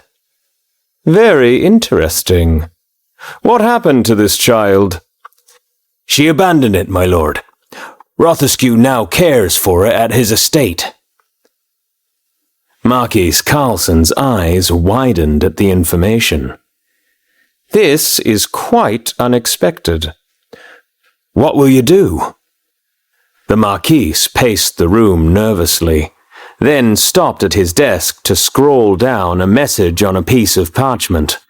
He stuffed the parchment in a sealed envelope and handed it over to be delivered. His Majesty has gone to Green Room. It's an official visit. I need you to deliver this letter to him, at once. It will not be difficult to find him once you are there. Yes, my lord. When Chauncey was gone, Marquis Carlson slumped into his chair and muttered to himself with a chuckle. A baby. Wait until the king finds out about this. So, the number of mages is actually decreasing. Yes, Your Majesty. The decrease has been happening for nearly 2 decades, And in the last 2 years, the problem has accelerated even more. And what is the cause? We don't know. We're still trying to find out. Aldrich leaned back in his chair as he considered what Everett, the head of the Major's office, just told him. He laced his fingers together and rested them beneath his chin. The consequences of this could be dire, especially if Elisaria is attacked. We still have the advantage of national strength. Our army is strong, but if we are outnumbered by Majors, I fear we could still be defeated. Why is the number of Majors decreasing? This does not make sense. In any case, we need to increase the size and budget of our army. As soon as he made his decision, he took out a piece of paper and wrote down a list of directives to be given to his officials. He was about halfway through when Chauncey, Marquis Carlson's investigator, arrived at the door. I have an urgent letter from Marquis Carlson, Your Majesty. The messenger looked exhausted, like he had come in a great hurry. Yes, what is it? Chauncey got down on one knee and presented the letter. Aldrich took the envelope from him, broke the seal, took out the parchment, and read it. As the king's eyes swept over the message, he froze. Aldrich's expression grew more concerned. Finally, he spoke. Thank Marquis Carlson for delivering this. Here are my orders. First, I want you to save Viscount Rothescue. Then, I want Oscar Troby confined to his home. Do you understand? Yes, Your Majesty. Chauncey bowed and hurried out of the room. Alan Rothescue began to worry when his father still hadn't returned the next day. Viscount Rothescue had said he would visit the Imperial Palace, so Alan decided to look for him there. It was obvious who his father went to meet. Rose. He dressed in his finest clothes, and before he left home he wrapped something in a soft cloth and tucked it in his bosom pocket. Alan's heart beat wildly in his chest as he announced the purpose of his visit and waited nervously to meet Rose. Not long after, a maid approached Alan and led him into a small, quiet garden. Rose appeared, and Alan smiled reflexively when he saw her. However, her expression remained stone cold.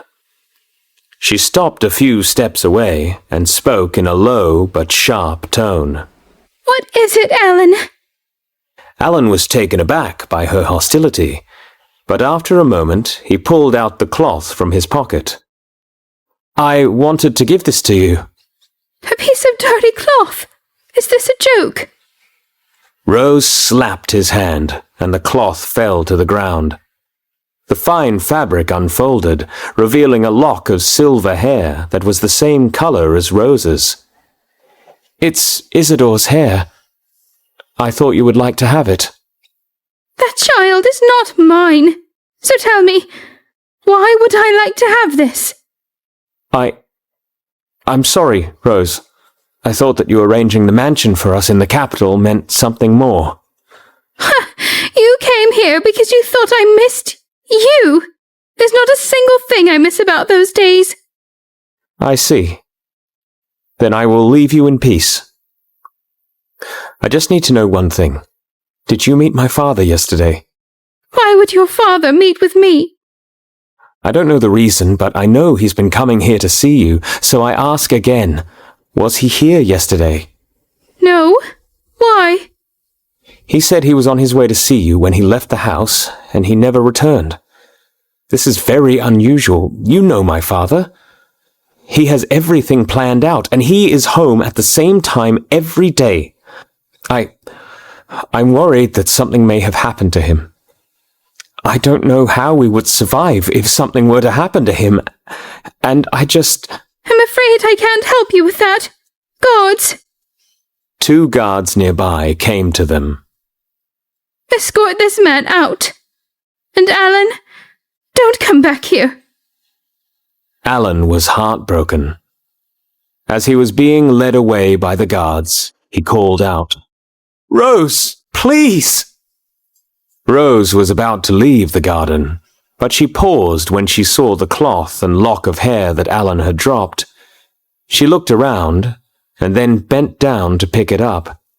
She held it up against her own hair. The resemblance was unmistakable. Rose stared at it.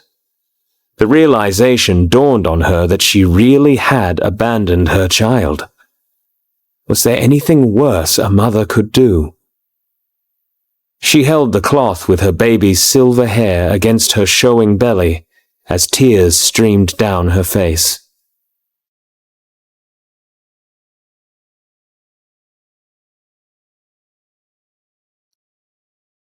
That night, beneath a dark canopy of stars, the kingdom's pulse quickened with the intrigue of tasks shrouded in secrecy.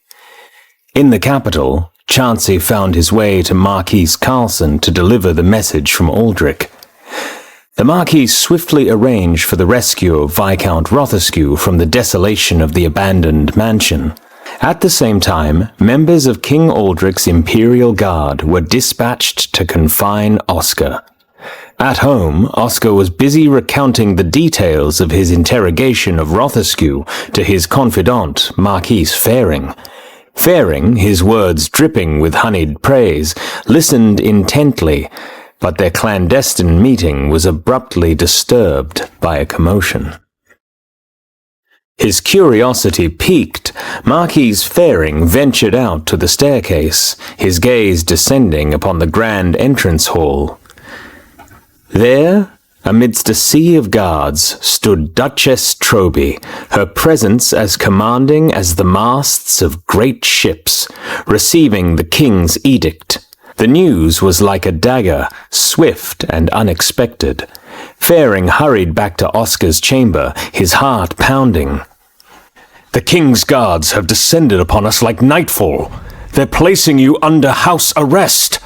"Ha! Aldrich fears my tongue, for it wields truths he wishes to silence. I will not be caged like some common cur. Marquis Faring, seek an audience with the Queen and lay bare this treachery."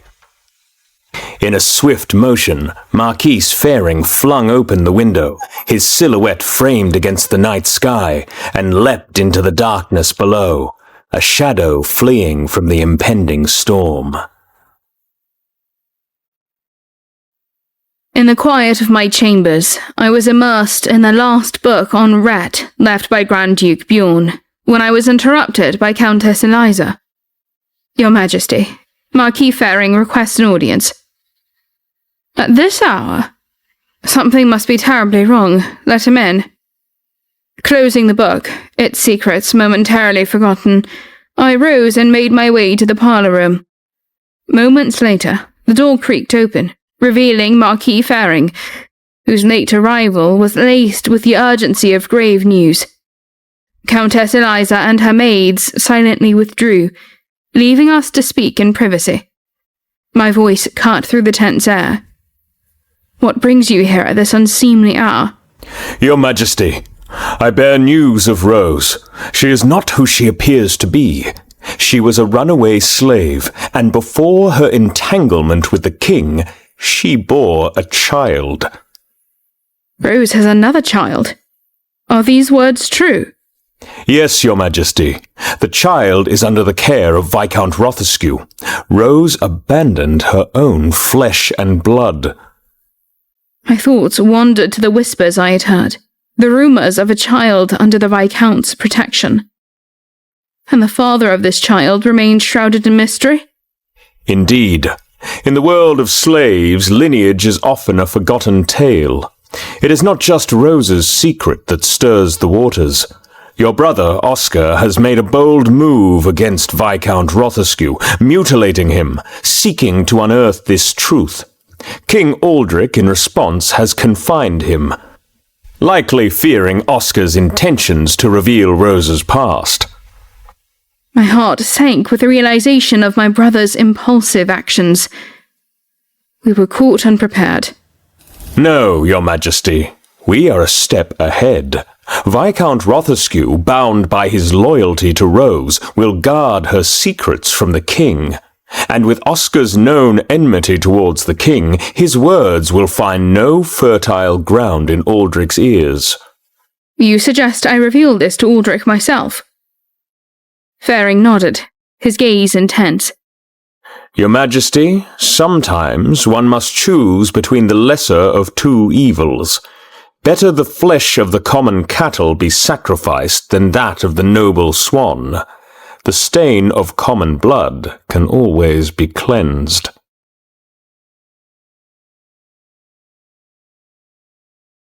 Marquis Faring departed into the stillness of the night, leaving a lingering sense of unease.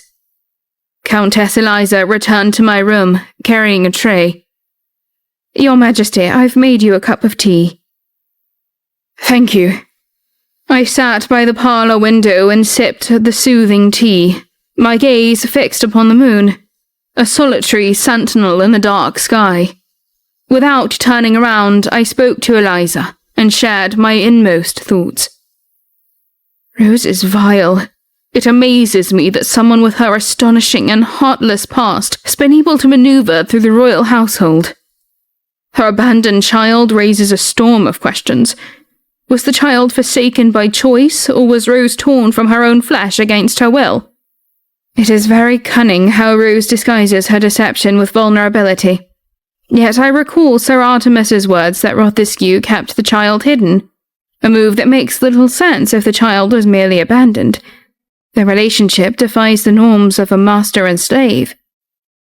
My leniency towards Rose is born of Aldrich's insistence on compassion, but now she is struck at Oscar with venomous lies and assumed the king's persona as her shield.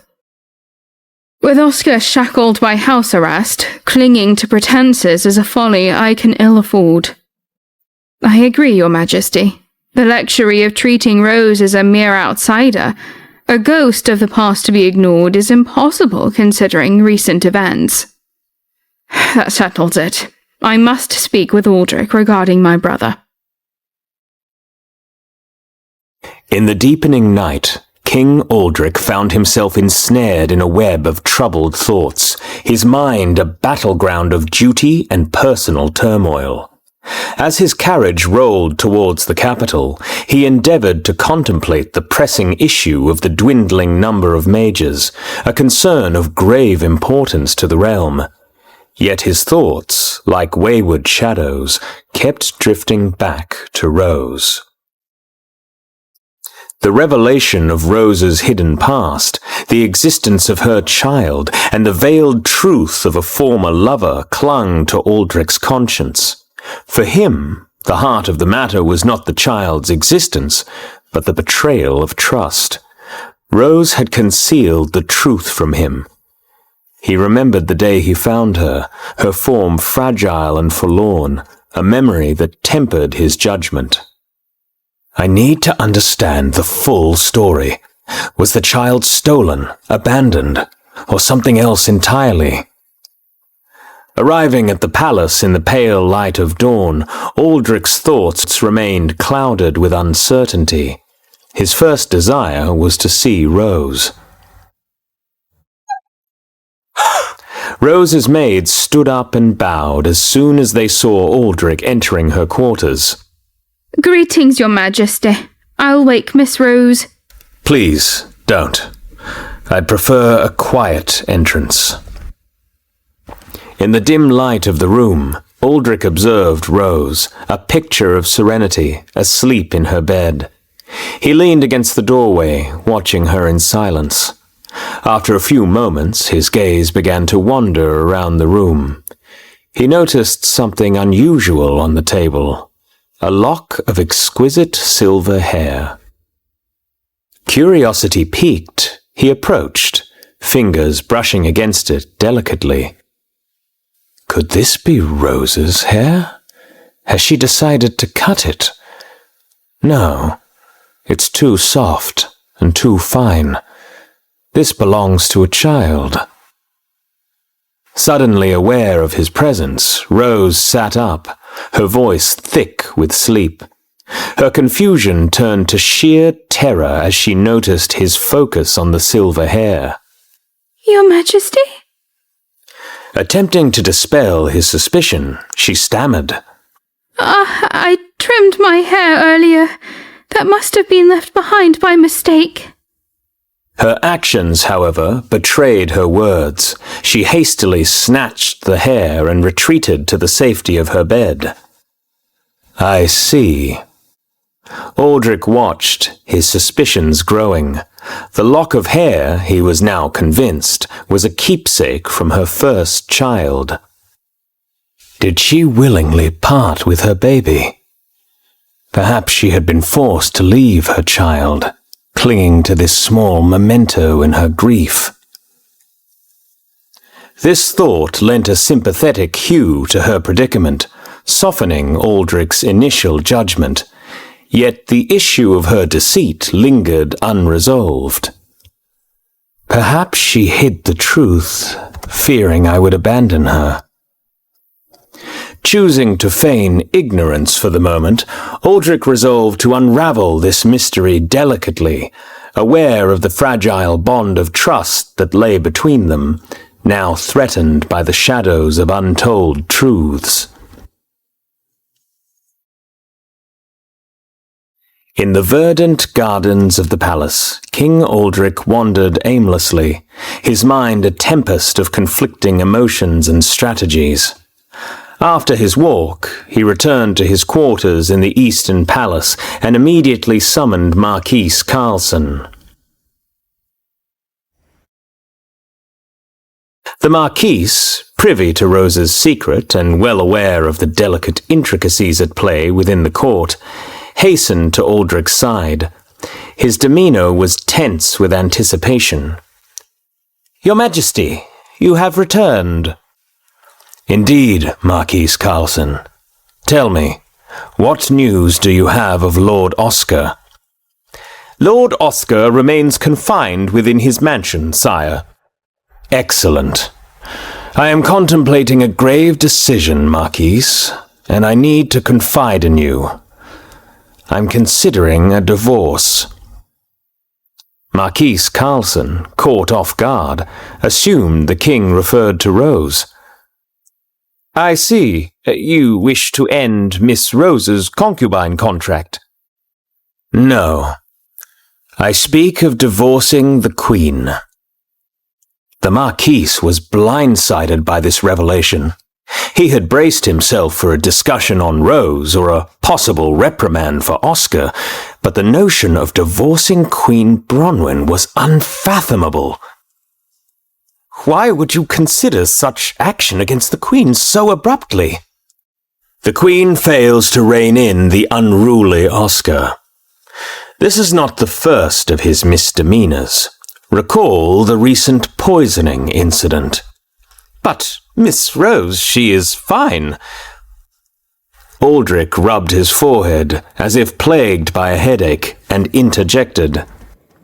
"Though I am disappointed with Rose, she carries my child. To act against her is to endanger my own flesh and blood." "But sire, divorce is such a drastic measure. If Lord Oscar is the issue, surely punishment should be his alone." Aldrich sat down, his voice somber. "Punishing Oscar, the sole heir to the Troby family, would destabilize our position and inadvertently shame the Queen. If the Queen is disgraced, her efforts, no matter how noble, will be marred by spite." "I'm not sure I understand, Your Majesty." "Divorcing the Queen is the only way to shield her from the fallout. If I punish Oscar without addressing the Queen's status, it will tarnish her image. However, if I divorce her while dealing with Oscar, it will appear an excessive punishment, garnering sympathy for her." "So you seek a divorce to protect Her Majesty?" In punishing Oscar and divorcing the Queen, sympathy will lie with her. She, bound by convention, will not remarry and will remain alone. Your Majesty! Upon the birth of my child, Rose will assume the role of Queen for a year. This will bestow upon the child the legitimacy of royalty. This is impossible! Rose lacks the acumen for such a role, sire. Beauty alone cannot navigate the complexities of statecraft. She will merely need to fulfill the basic duties of a figurehead for the year. Her primary role will be that of a mother. But, Your Majesty, the populace will see through this. They will long for Queen Bronwyn's return. Exactly. Her competence will make Rose's shortcomings evident, fostering a yearning for the former Queen's reinstatement. And then you plan to restore Queen Bronwyn to her throne? Yes, it will take about 2 years, longer if the Queen contests the divorce. But what of the Queen bearing a child in the future? Marquise, we must face the truth. The Queen is infertile. We cannot know this for certain.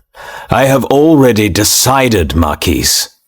My priority is the safety of my unborn child and the punishment of Oscar.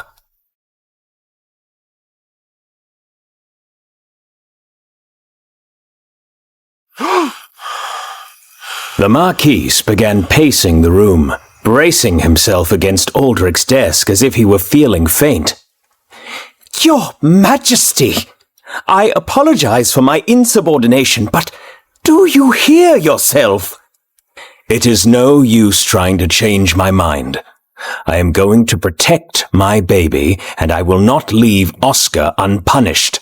I am the king. Respect my rules.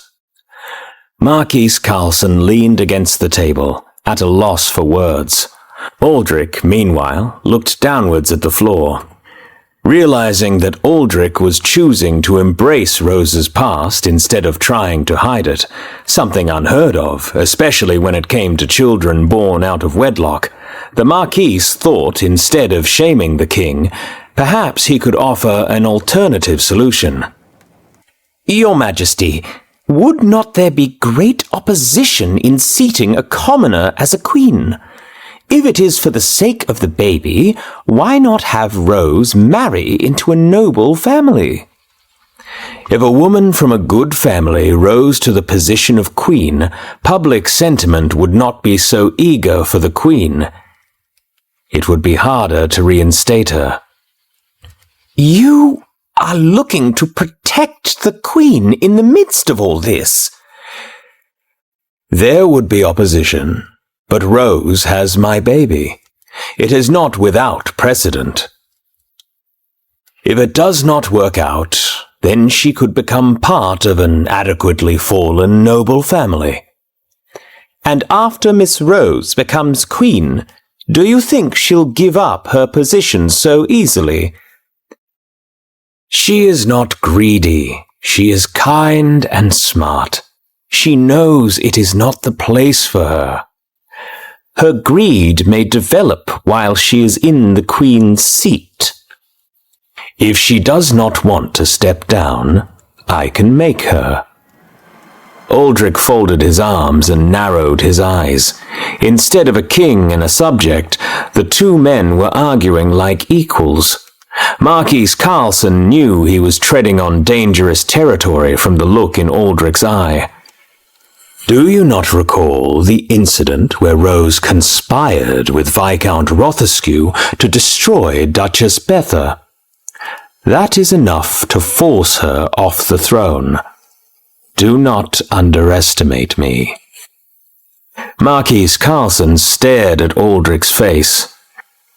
The king had not thrown away Viscount Langdale's report, and had instead kept it. The Marquis wondered if Aldrich had planned this since then. He was more cunning than he appeared. Marquis Carlson sighed and looked at Aldrich with a complicated stare, but he knew he could not do anything to change the king's mind. Finally, he gave a slow nod of agreement. Yet he had a bad feeling that a storm was soon to come.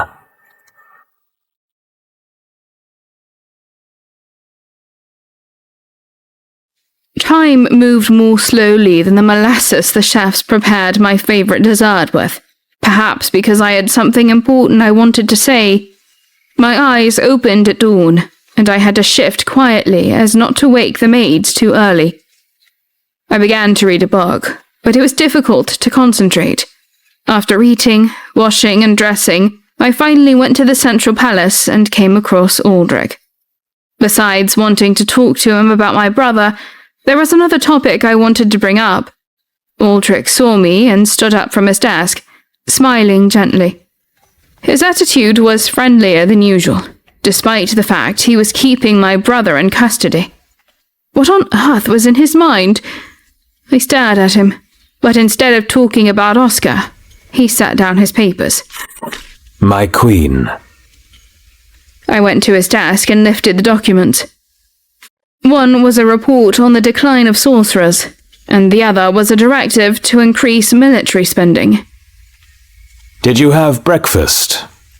Oh, yes. Health comes first. You should take care of yourself. Whenever Aldrich unexpectedly treated me in a gentle manner, my first instinct was to be suspicious. Is he sorry that he put my brother under house arrest? I returned a smile, and Aldrich gave an amused chuckle, as if reading my mind. Is it so strange for me to ask you to take care of your health? I do not think I have anything to say in this situation. Your demeanor has me at a loss. I always hope the queen is healthy. As do I. Why is he behaving like this? As expected, Aldrich's friendly expression soon melted away. There was still a smile on his lips, but deep sorrow pooled in his eyes. Then he started speaking about national affairs, and I quickly relaxed. These days it was easier to talk about work. I've just returned from a troubling meeting with Everett at the Major's office. And what does the head sorcerer have to say about all that is happening among the magic users? We do not know why magical power is disappearing, nor why the number of sorcerers is shrinking. How can that be? I do not know, but I heard something else that bothers me. The conjurer said that the decline of sorcerers has been a constant phenomenon for nearly 2 decades. 2 decades? Then why are we just learning about it now? I have the same question. Back then, the number of mages was quite a considerable figure. They say that the numbers have decreased sharply in recent years. That is certainly concerning.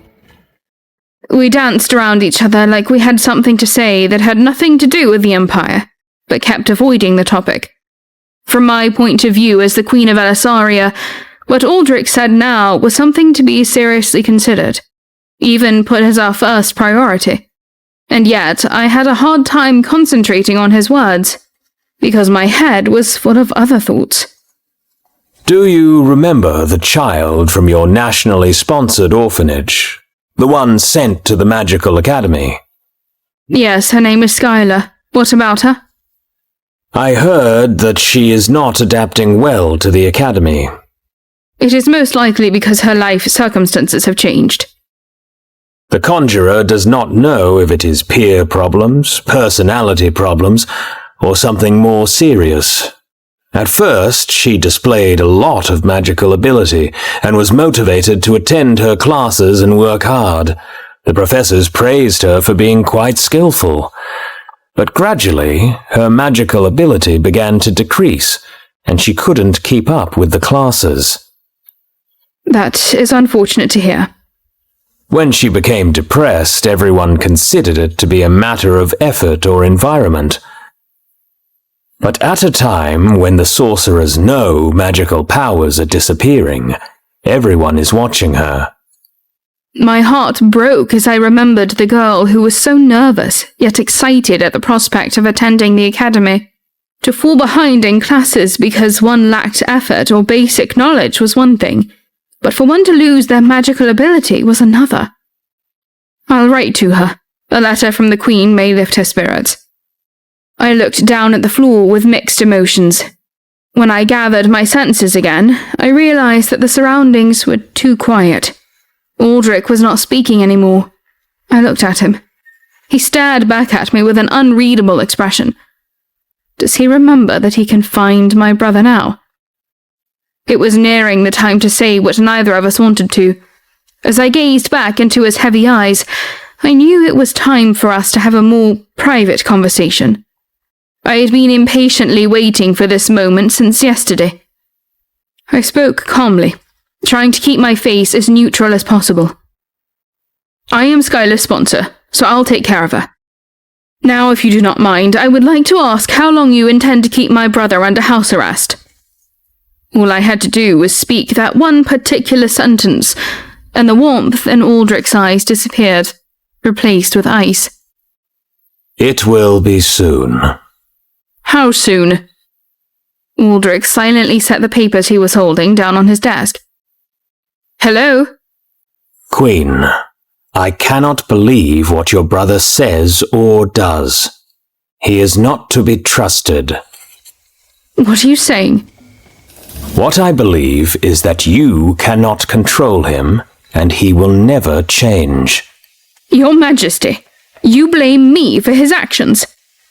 Even if he changes, it will not be before my baby is born.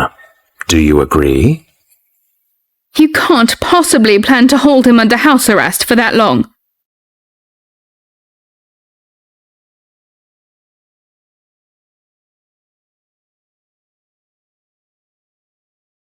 No, Bronwyn. I will banish him. Of course, that does not mean I will banish him forever. I turned around quickly, as I could not bear to face him. It will be an informal banishment, and I will allow Oscar to come back if he repents of his crime. You must do this to my brother, to my parents, to me. Your brother is dangerous. I am banishing your brother to protect my child. It was clear he had made up his mind. When I said nothing, Aldrich lightly gripped me on the shoulder and turned me around. You should be thanking me that I am not sentencing Oscar to death.